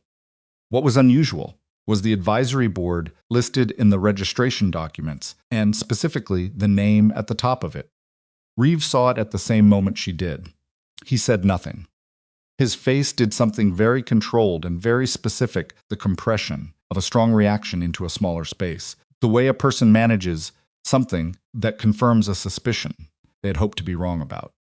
Harlan Voss, Rayner said. The name landed in the room. Harlan Voss was not a household name in the way of politicians or celebrities, but in the specific circles where Cara had operated for 14 months, the name carried a particular weight. He was a former Defense Department senior official who had moved into the private sector a decade ago and built a network of consulting and investment entities that intersected with defense contracting, intelligence services, and private security in ways that were difficult to map clearly and had never been fully investigated publicly. He was also, Cara now understood, the reason Reeves had been on that road. Reeves found the connection between Voss and Eris, she said. He found more than that, Rayner said. He scrolled the document. He found evidence that Voss has been running a parallel intelligence operation using Eris contracted operators operating inside U.S. borders, targeting military and intelligence personnel who were getting close to specific financial networks. He looked at Reeves. You were the third target in 14 months. Reeves' jaw tightened. Who were the first two? Rayner said two names quietly. Both military.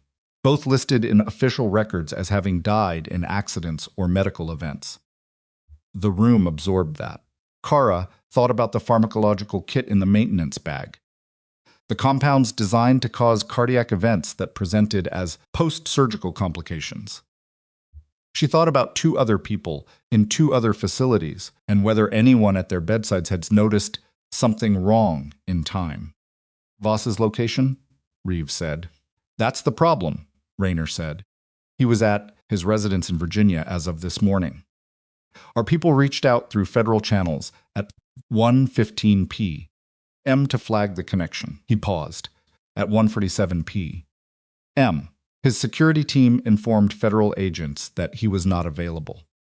His personal aircraft filed a flight plan at 1:52 p.m. Where to? Cara said. Filed destination was Toronto. The aircraft departed Dulles at 2:20. Can they intercept? Canadian authorities have been notified. FBI is coordinating. Rayner's voice was level, but something in it said what his face wasn't saying, that the window was tight and the certainty of outcome was not what anyone wanted it to be. Depends on how fast the coordination moves. She looked at Reeves. He was looking at the laptop screen, at the document with Harlan Voss's name at the top of the advisory board, and his expression had settled into something that wasn't rage. Rage was too hot for what she saw on his face. Colder than rage. The specific, focused quality of someone converting a setback into forward motion. What did you find? She said.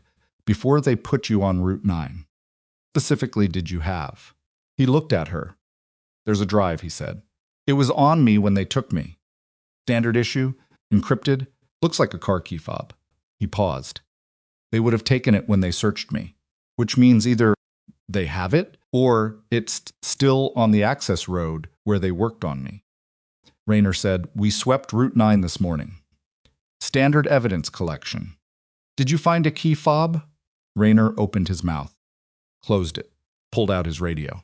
The next 4 minutes were the specific tension of someone working backward through a process that had been done under pressure in the early morning hours with incomplete information about what they were looking for. Cara watched Reeves's face while Rayner worked the radio, and she saw in it the particular expression of a man running the probability that the single important piece of his investigation was either in enemy hands or sitting in an evidence bag in a Kellerton police facility, neither of which was an ideal state. Rayner lowered the radio. They collected personal effects from the scene, he said. Everything is currently logged at the Kellerton PD evidence facility on Morrison Street. Is the fob in the log? Reeves said. The log describes a key fob as part of the collected items, Rayner said. It's listed as a vehicle key. Standard description, no special notation. Which meant it was sitting in an evidence facility logged as a vehicle key, not as an encrypted intelligence drive, and had been for the last 12 hours. We need it, Reeves said. If Voss's people figure out they didn't recover it from me, if they haven't already, they'll go for it. Cara said, does Voss have access to the Kellerton PD evidence system? Rayner and Reeves looked at each other with the specific expression of two professionals who had just understood that the answer to that question was not definitively no, and that not definitively no was the same as yes in a situation like this one. Fitch, Cara said. His connection to Eris, how deep did it run? Did it include local law enforcement relationships? Rayner picked up his phone. She already knew what he was going to find. She could see the architecture of it clearly. Now, Voss at the top, Eris as the operational layer, Fitch and Dolores and Hale as the embedded infrastructure in Kellerton, and beneath all of it, spreading outward like roots, the smaller connections that any network needed to function, logistics, access, local systems integration. Fitch had been the hospital's administrator for 6 years. The hospital had institutional relationships with the Kellerton PD on everything from patient transport to forensic cases. 6 years of those relationships, managed by a man who had been an Eris node the whole time, meant 6 years of potential access cultivation. Rayner came off the phone. His expression confirmed it before he spoke. Fitch served on the board of the Kellerton Public Safety Foundation for 4 years, he said. The foundation made significant donations to the PD's equipment fund. He had a personal relationship with the chief of evidence management. A pause. The chief's name is Raymond Gould. We're trying to reach him now. And Cara said, he called in sick this morning at 6:30 a.m. The weight of it settled. Gould had called in sick at 6:30 a.m. The ambulance had brought Reeves in at 1:47 a.m. By 6:30, the network would have known the hospital intercept. Had complications, Cara had been flagging concerns through the night. The standard approach wasn't running clean. The variables were multiplying. Someone had made a call at 6:30 a.m. to remove the person with the best access to the evidence facility before the chain of custody on Reeves' personal effects could be officially reviewed. Someone is going to that evidence facility right now, she said. Or they're already there. Rayner was already moving toward the door, phone at his ear. Reeves reached out and caught her wrist as she moved to follow. His grip was surprisingly strong for a man 8 hours post-surgery, which told her something she already knew about him. Sutton, he said. She looked at him. The drive is encrypted with a 12-digit key, he said. 2-factor authentication. Even if they get the physical drive, they can't access what's on it without the second factor. He held her gaze.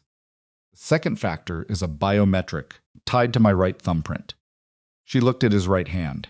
At the thumb, specifically, which bore a laceration across the pad, one of the defensive wounds from Route 9, ragged at the edges, partially healed. Can they spoof it? She said. With the right technology, yes. Takes time, but yes. He released her wrist. How much time is the question? Straightened up. She thought about the drive sitting in an evidence bag in a facility managed by a man who had called in sick at 6:30 a.m. She thought about Harlan Voss's aircraft lifting off Dulles at 2:20 p.m. She thought about Fitch in federal custody, Dolores in federal custody, the man from the maintenance coveralls in federal custody, and Hale still unaccounted for, and the thread running through all of them back to a name on a Delaware corporate registration. She thought about the fact that Voss had been moving his operational pieces since before dawn, and that every move the network had made since Reeves arrived at Harlow, General the pharmacological approach, the direct intercept, Fitch's tunnel run, Dolores' composed performance in the conference room had been reactive. The network was reacting, which meant there was still a step ahead of them, and Voss was already there. She looked at Rayner in the doorway. The evidence facility, she said. How many people do we have who can get there in the next 10 minutes? Rayner said, enough, if nothing else is already in motion. The way he said it, the specific qualifier at the end, made her go still. What does that mean? She said. His phone buzzed in his hand. He looked at it. Something in his face changed. He turned the screen toward her. Text from one of his team members is still running surveillance on the hospital perimeter. 4 words and a timestamp from 3 minutes ago. Webb is not here. She stared at the words. Marcus Webb, who had gone to Fitch's office to keep him there, and had done it, and had called her when Fitch ran, and had been in every interaction since 6:15 that morning, the version of himself that had recalibrated and was operating from a new position. Webb, who had been in this hospital for the full duration of the night, who had been present for every piece of information that had moved through the ER since Reeves arrived, who had had access to the medical system, knew the layout of the building, and had been told by Cara herself, standing in the hallway, exactly what Reeves had written on that notepad and what it meant. Webb, who had left the building 3 minutes ago without telling anyone. She was out the door before Rayner finished reading the text aloud. Not because she knew where Webb had gone, she didn't. Not yet, but because standing still while the situation moved was something she had trained herself out of a long time ago, on the basis that motion generated information and stillness generated nothing. She hit the hallway and turned toward the nurse's station, because the station had eyes on the main elevator and the east stairwell, and anyone who had left through, either in the last 10 minutes, would have been visible from it. The floor nurse at the station was a young man named Torres, who had been managing the wing's regular patient load through a morning that had been deeply abnormal and had done it with the focused tunnel vision of someone who had decided the best way. To survive the situation was to concentrate very hard on the work directly in front of him. Dr. Webb, Cara said. When he left, which way? Torres looked up. Elevator. Maybe 12 minutes ago. He paused. He had his phone out. He looked, I don't know, like he was in a hurry, but trying not to look like it. Did you see which floor he selected? Doors closed before I could see. Rayner was beside her now. She said, without looking at him, Webb knows where the evidence facility is. He was in the building when we discussed the drive. He heard everything. You think he's running? She thought about it for exactly 3 seconds, which was the amount of time she had. Webb, who had apologized to her with the specific quality of someone genuinely recalibrating. Webb, who had gone to sit on Fitch and had called her when Fitch ran. Webb, who had been present, as Dolores had been present, for every significant piece of information that had moved through this situation since 1:47 a.m. The difference was that Webb had actively helped her, had told her when Fitch was moving, had opened the door to room 14. Before she knocked, because he'd been standing close enough to hear her footsteps. I don't think he's running, she said. I think he figured out what we figured out about the evidence facility. And he moved without telling anyone because he's been making unilateral decisions in high-pressure situations for 20 years. And that's what he does. She was already at the elevator. Get someone to the Morrison Street facility now. And get me Webb's cell number. Webb answered on the second ring. Where are you? She said. Parking structure. My car. His voice had the quality of someone who had been sitting somewhere working himself up to a decision. I was going to Morrison Street. Were you going to tell anyone? Pause. I was about to call Rayner. Were you actually? Another pause, shorter and more honest. I don't know. Stepped into the elevator and hit the ground, floor. Stay in your car. Don't go into that facility without federal agents present. Do you understand me? Cara. Webb. She kept her voice flat and clear. You walking into that building alone doesn't help. Creates another variable I have to manage. Stay in the car. The elevator opened. She crossed the lobby at a pace that was not a run. How did you know? Webb said. About the drive. Reeves told us. And Voss's people, do they know it's there? We don't know yet. She pushed through the main entrance into the cold October air. Which is why I need you to stay in that parking structure and not do anything until backup arrives. Can you do that? A longer pause this time. Yes, he said. Good. She stopped on the sidewalk. And Webb, you called me when Fitch ran. That mattered. Don't undo it by going in alone. She hung up. Rayner was behind her. Agents are 6 minutes out from Morrison Street. Webb is in the parking structure. He'll wait. She looked at the street. How long to get Voss's aircraft grounded? Canadian authorities confirmed intercept at Pearson at 3:40. 42 minutes. Is it enough time? For the arrest, yes. For the drive only matters if someone gets to it first. He looked at her. If Voss already has an asset at Morrison Street, 6 minutes might not be enough. Chain. Gould had called in sick at 6:30 A. The network had known since before dawn that Reeves had survived and that the situation was deteriorating. Voss had been operating with enough lead time to file a flight plan and depart before federal coordination caught up. If Voss was thinking clearly, and the architecture of everything he had built said he would have tasked someone to the evidence facility. The moment he understood, the drive hadn't been recovered from Reeves directly. The agent who texted you about Webb, she said. Where are they positioned? South perimeter of the hospital. How fast can they get to Morrison Street? Rayner looked at her for a half second. Then he was on the radio. The answer came back, 8 minutes on foot through the cut behind the hospital. 4 by vehicle if the vehicle was already moving. The vehicle was not already moving. Cara looked at her own car, parked 20 feet away in the lot. I know where Morrison Street is, she said. Rayner said Sutton. I'm not going in.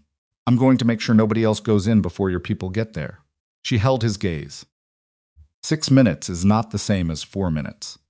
He held her gaze for a moment that was longer than convenient.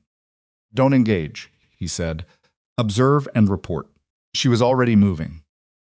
Morrison Street was 8 blocks from Harlow General in the direction of downtown Kellerton, where the city's municipal infrastructure sat in a cluster of mid-century buildings that had been functional once and were now functional in the way of things that nobody had gotten around to replacing. The Kellerton PD evidence facility occupied the ground floor of a building that also housed a records archive and a fleet management office, and it had the specific anonymity of a place that most people never thought about until they urgently needed to. Pulled up a block and a half away and cut the engine. The building's front entrance was visible from her position. Standard facility door, card access, with a small parking area to the left. One vehicle in the parking area, a white service van, unmarked, the kind of vehicle that existed in every city in America and was invisible specifically because it was so common. She watched it. The van was running. Not parked running, the way a driver waited with the heat on in October. running with that specific quality of readiness, the slight tension in the vehicle's posture that came from someone behind the wheel who was waiting for something to happen rather than waiting for time to pass. Picked up her phone. "White service van," she said when Rayner picked up. "Parking area left of the main entrance. Running. Driver appears present." She read the plate. "How far out are your people?" 3 minutes. The van is ready to move. If someone comes out of that facility with the drive and gets into that van before your people arrive." "I know," he said. "Keep watching." She watched. 90 seconds passed. The van didn't move. The entrance door didn't open. The morning's thin October light sat on the street with the flat indifference of weather that had no opinion about what was happening beneath it. And Cara sat in her car with both hands on the wheel, even though the car wasn't moving, because the hands needed somewhere to be. Then the entrance door opened. A man in civilian clothes came out at a pace that was deliberately unhurried in the way Dolores' movements had been deliberately unhurried, managed, performed, the physicality of someone who had been trained to not look like what they were doing. He was carrying a small cardboard evidence box, the standard type, sealed with red tape. She was out of the car before she had finished deciding to be. She walked fast, not running, cutting across the parking area on the diagonal that would put her between the man and the van before he reached the vehicle. She could see the moment he registered her, a fractional shift in his stride, a recalculation running behind his eyes. Put herself between him and the van. "Evidence release requires a signed chain of custody form," she said. "Let me see the documentation." He looked at her. She was in her nurse's scrubs from a double shift that had ended, she checked involuntarily, approximately 9 hours ago. She had no badge, no weapon, no identification that was relevant to standing in a parking lot outside a police evidence facility. She had, by every visible metric, no authority whatsoever. "You're not PD," he said. "No," she said, "but the people who are going to be here in about 90 seconds are." She held his gaze and kept her voice level and her body position between him and the van. "Put the box down." He assessed her with the quick, professional thoroughness she had already seen twice today. Running the math on her, the way men ran math on situations that involved a woman who didn't appear, on the surface, to represent a physical calculation worth making. He made the same mistake the others had made. He moved to go around her. She moved with him, not to block physically. She wasn't going to physically block a man who outweighed her by 80 pounds in a parking lot with a federal timeline running, but to stay between him and the van, to extend the time, to make the geometry of the situation work against his clock rather than hers. "The box," she said again. "Put it down and this goes one way. Get in that van and it goes another. Last chance," he said, and his voice had shifted from the performed calm to something underneath it. 2 things happened in the next 4 seconds. A federal vehicle came around the corner from Morrison Street at a speed that was not standard traffic speed, and 2 agents were out of it before it fully stopped. And the man with the box made his calculation, arrived at the wrong answer, and ran. Not toward the van's exit was already blocked by the federal vehicle. He ran toward the far end of the parking area, toward an alley access that she hadn't clocked when she'd pulled up, and he apparently had, which told her he'd done reconnaissance on this location before today. He was fast. He was significantly larger than her, and he had a head start, and he was fast. She ran after him. Not because she was going to catch him, she had a realistic assessment of the geometry, but because the box was what mattered, and if he dropped it, or threw it, or handed it off to someone in that alley, 2 federal agents needed to be exactly where the box went, and not split between the box and the runner. So she ran, and she shouted the direction to the agents behind her, and she tracked him through the parking area toward the alley access. He didn't make the alley. The second federal vehicle came around the far corner, the one she hadn't seen, and the agent who stepped out of it had anticipated the alley exit with the kind of coordinated positioning that required either very good communication or very good preparation. And in this case, it was both. The man with the box stopped running. He stood at the mouth of the alley, with agents converging from two directions, and Cara coming up behind him, and he looked at the geometry of the situations. And this time he arrived at the correct answer. He set the box down. He put his hands up.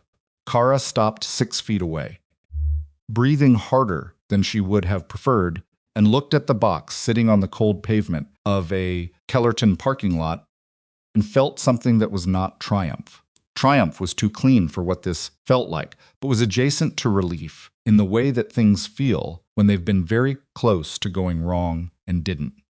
One of the agents moved past her and secured the box. The other handled the man from the van. She stood in the parking lot and breathed. Her phone buzzed.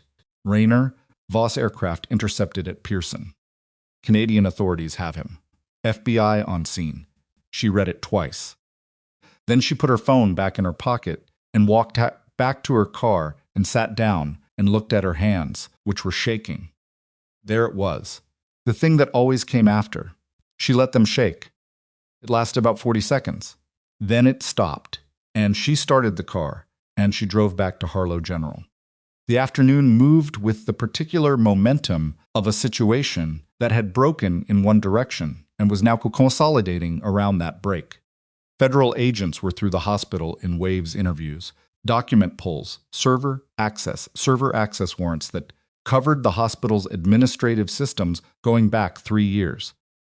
Gordon Fitch was processed and transferred to federal custody by 4:15 p.m.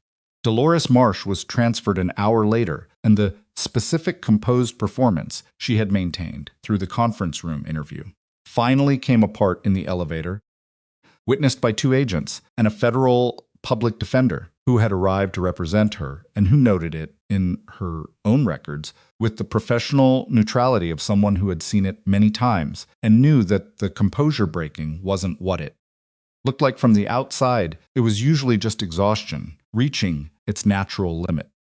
Preston Hale was located at 5:30 p.m. at a motel outside Columbus, had gotten approximately 60 miles from Kellerton before the combination of a canceled credit card, a flagged rental agreement, and an Ohio State Highway Patrol officer who had been given his plate number made the trip any longer not worth attempting. He was taken into custody with the specific anticlimactic quality of most actual captures: no dramatic confrontation, no final reckoning, just a man in a motel parking lot who had run out of road and knew it. Raymond Gould, the evidence facility chief who had called in sick at 6:30 a.m., was found at his home and interviewed there. His cooperations was described by the federal agents afterward as immediate and comprehensive, which in practice meant he had been frightened enough by the morning's events to understand that the calculation he had been making for 2 years had stopped working, and that the only remaining variable in his favor was the speed with which he chose to act differently. Harlan Voss arrived at a federal facility in Toronto at 7:18 p.m. EST. He came off the aircraft with 2 personal attorneys and the specific bearing of a man who believed, at least publicly, that his network of insulation was sufficient to make this a temporary inconvenience rather than a permanent reckoning. The federal brief that was being assembled around him, the one that included his encrypted drive, which was accessed with Reeves' thumbprint,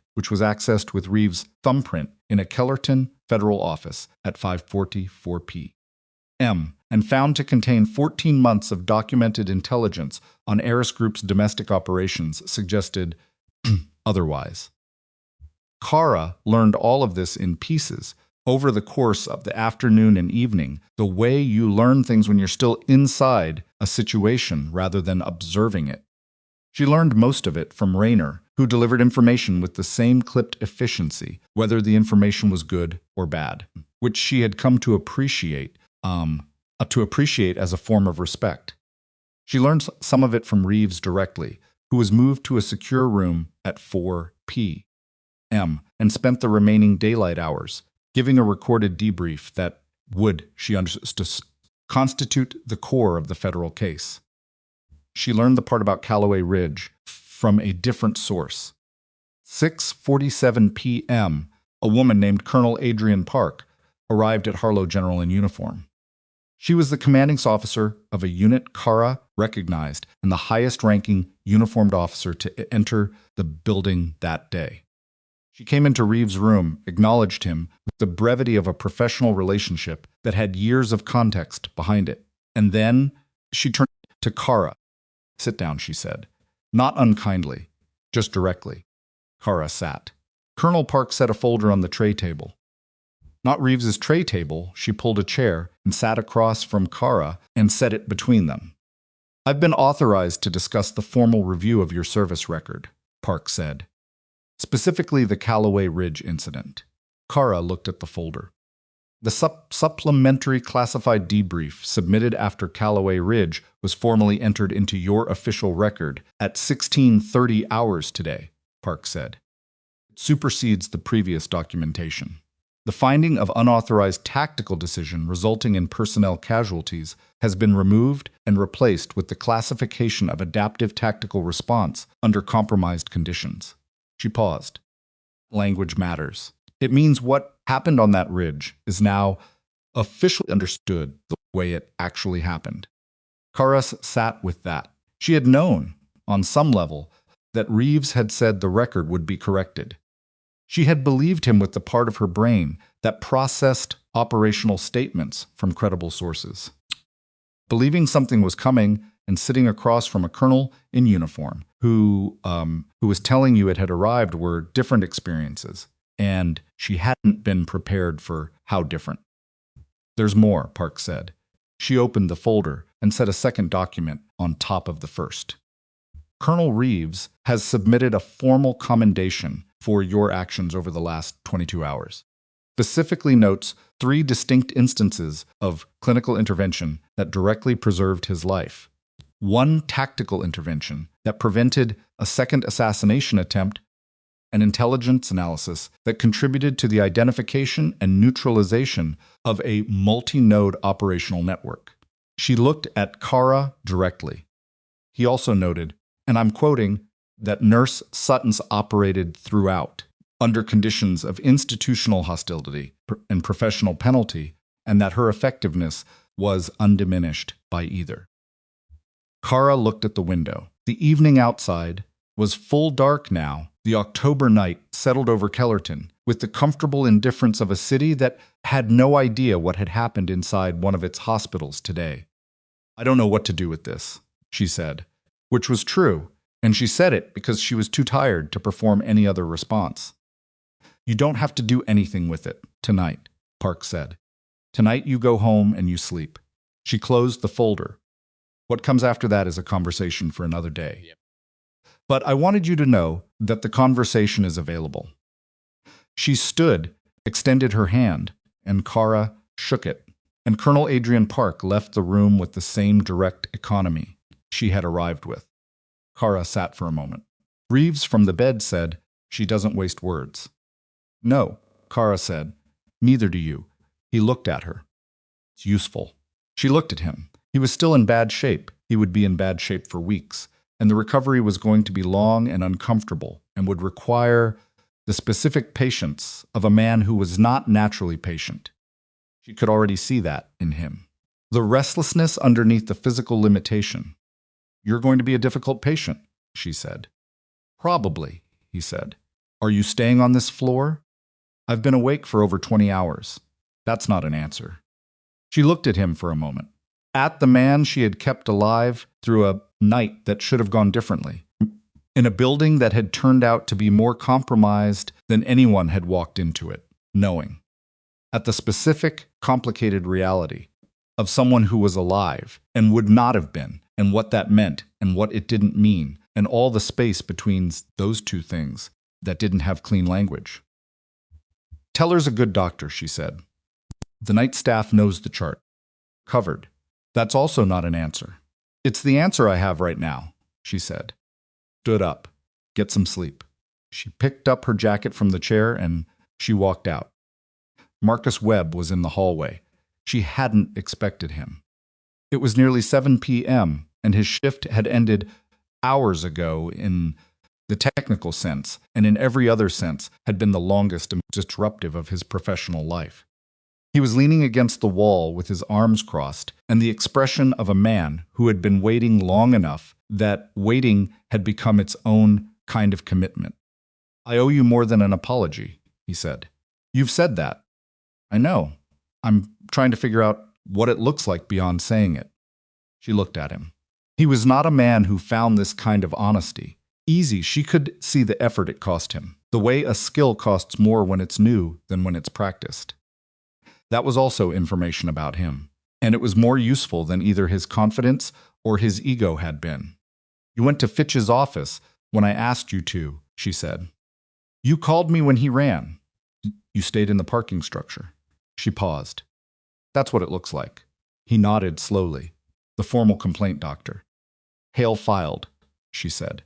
"It'll be withdrawn as part of his legal situation." "The administrative suspension, already voided," Webb said. "Fitch's office issued the correction at 4:30. It's in the system." He paused. "I may have made a call to ensure that happened before 5 p.m." She looked at him.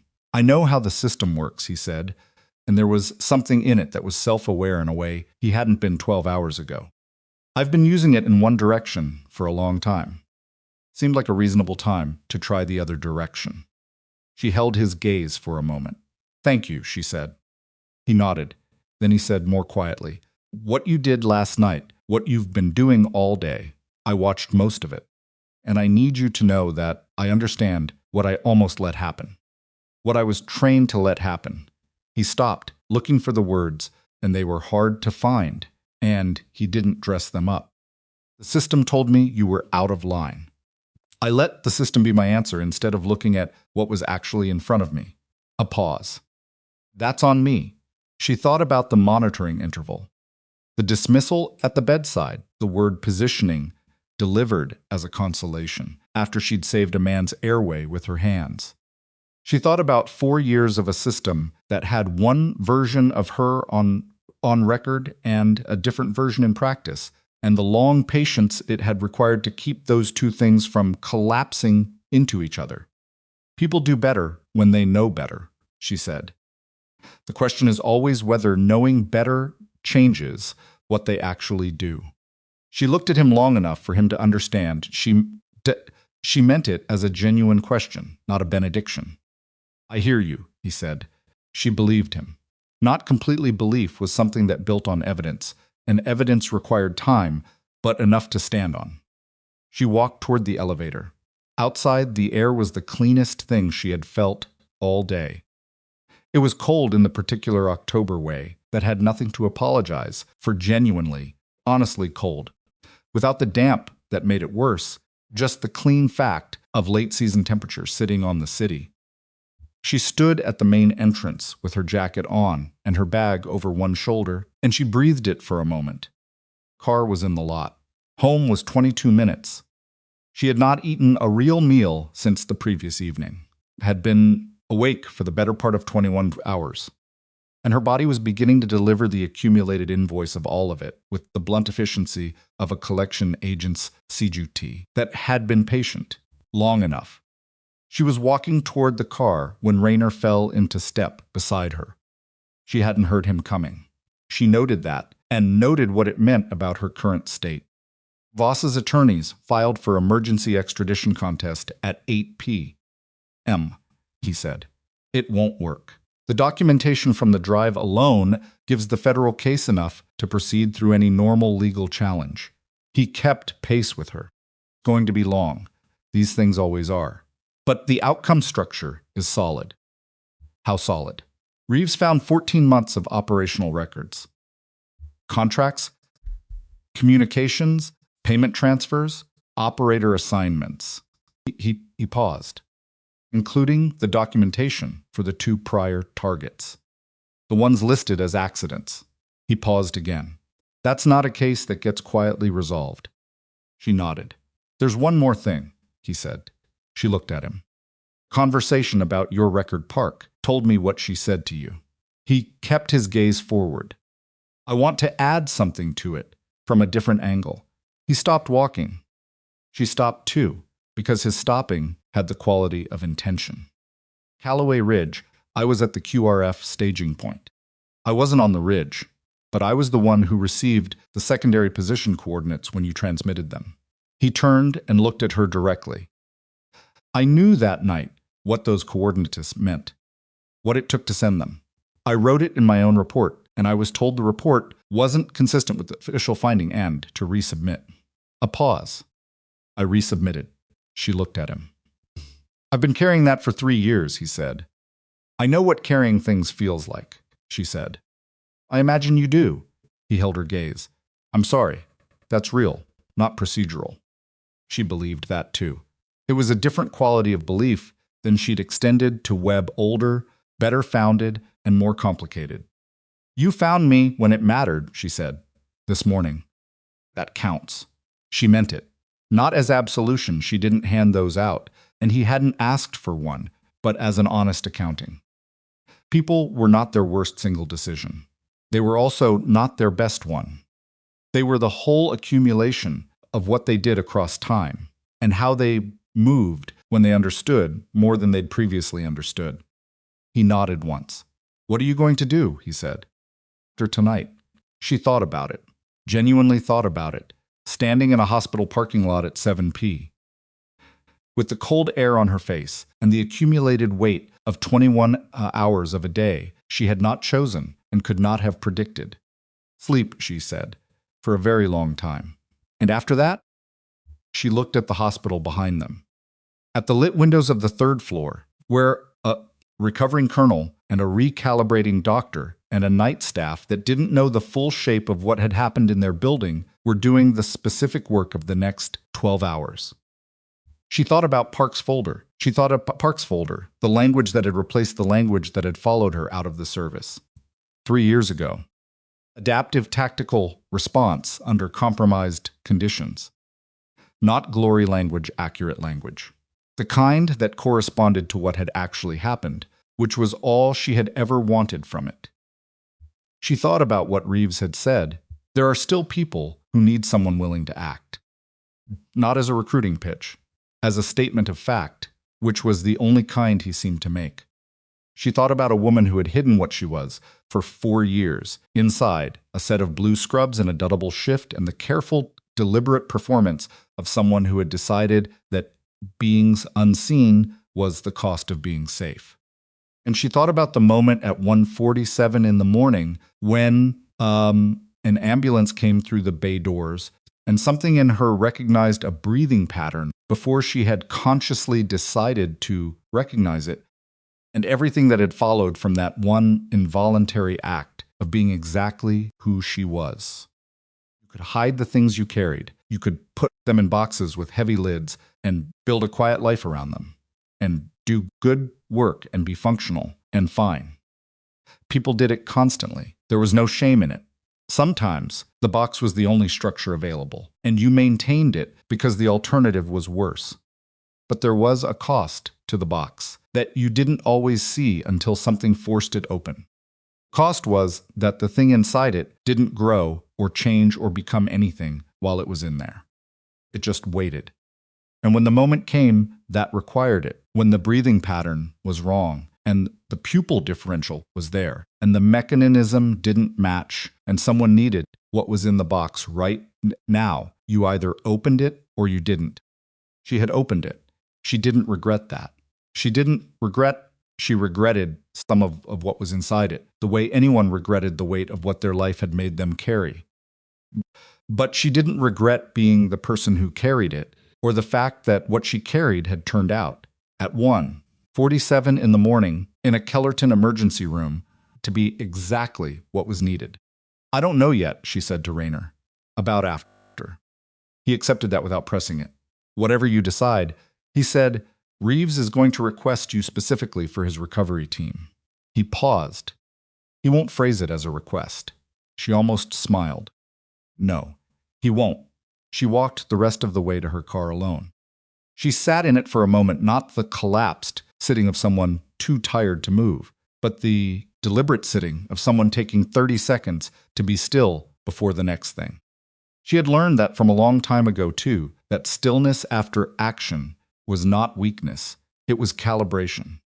It was the moment between what had just happened and what came next, and it mattered, and she gave it its 30 seconds. Then she started the car. The parking lot lights were on, pale and yellow in the dark. Other cars around her, the ordinary accumulation of people at the end of ordinary shifts. A hospital that had spent the day being more than a hospital and would tomorrow go back to being one again.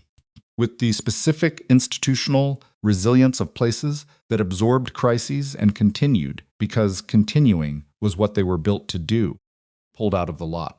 On Morrison Street, 8 blocks away, an evidence facility had a box with a broken chain of custody seal that federal agents were processing with the methodical care of people who understood that what it contained was the difference between a case and a conviction. In Toronto, a man with 2 attorneys was learning that the architecture of insulation he had built over a decade had a foundation that Damon Reeves had spent 14 months mapping, and that maps of that quality do not leave much standing when you act on them. In a federal holding facility, a hospital administrator was calculating whether cooperation outweighed loyalty to people who had never been loyal to him, and arriving slowly.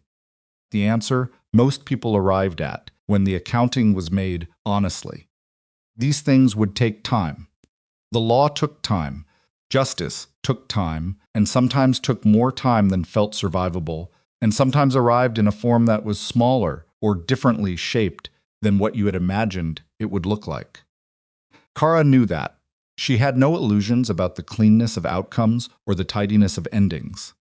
Also knew this. A man was alive who would not have been. A network that had killed people and buried the deaths in accident reports had been pulled into the light, not by power or resources or institutional authority, but by a nurse who noticed a breathing pattern at 1:47 in the morning and refused to stop noticing things regardless of what it cost her.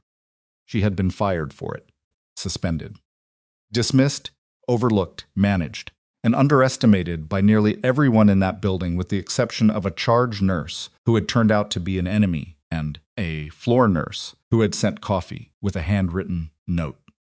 And none of it had stopped her. Not because she was exceptional in the way of stories that required exceptionalism to function, but because she had something more durable than exceptionalism. She had the specific, unglamorous, quietly ferocious refusal to be wrong about what she saw when she saw it. The refusal to let a title or a hierarchy or a system's convenience override the evidence directly in front of her. That wasn't a superpower. It was a choice. Made once, and then made again, and then made again in the next moment, and the one after that, every time the pressure to unmake it arrived. Dick's only kind of strength that actually held. She turned onto her street, and the city moved around her in the ordinary darkness of a Tuesday night, indifferent and continuous, and she drove through it with both hands on the wheel and her eyes open, and the long, accumulated tiredness of the day sitting on her like something she had earned. Tomorrow, the decisions would be there, the folder. The conversation Park had described as available. The question of what came after the box was open, and the things inside it had been used and found to be exactly what they were. Tonight she was going home. She had kept someone alive. Everything else could wait until morning.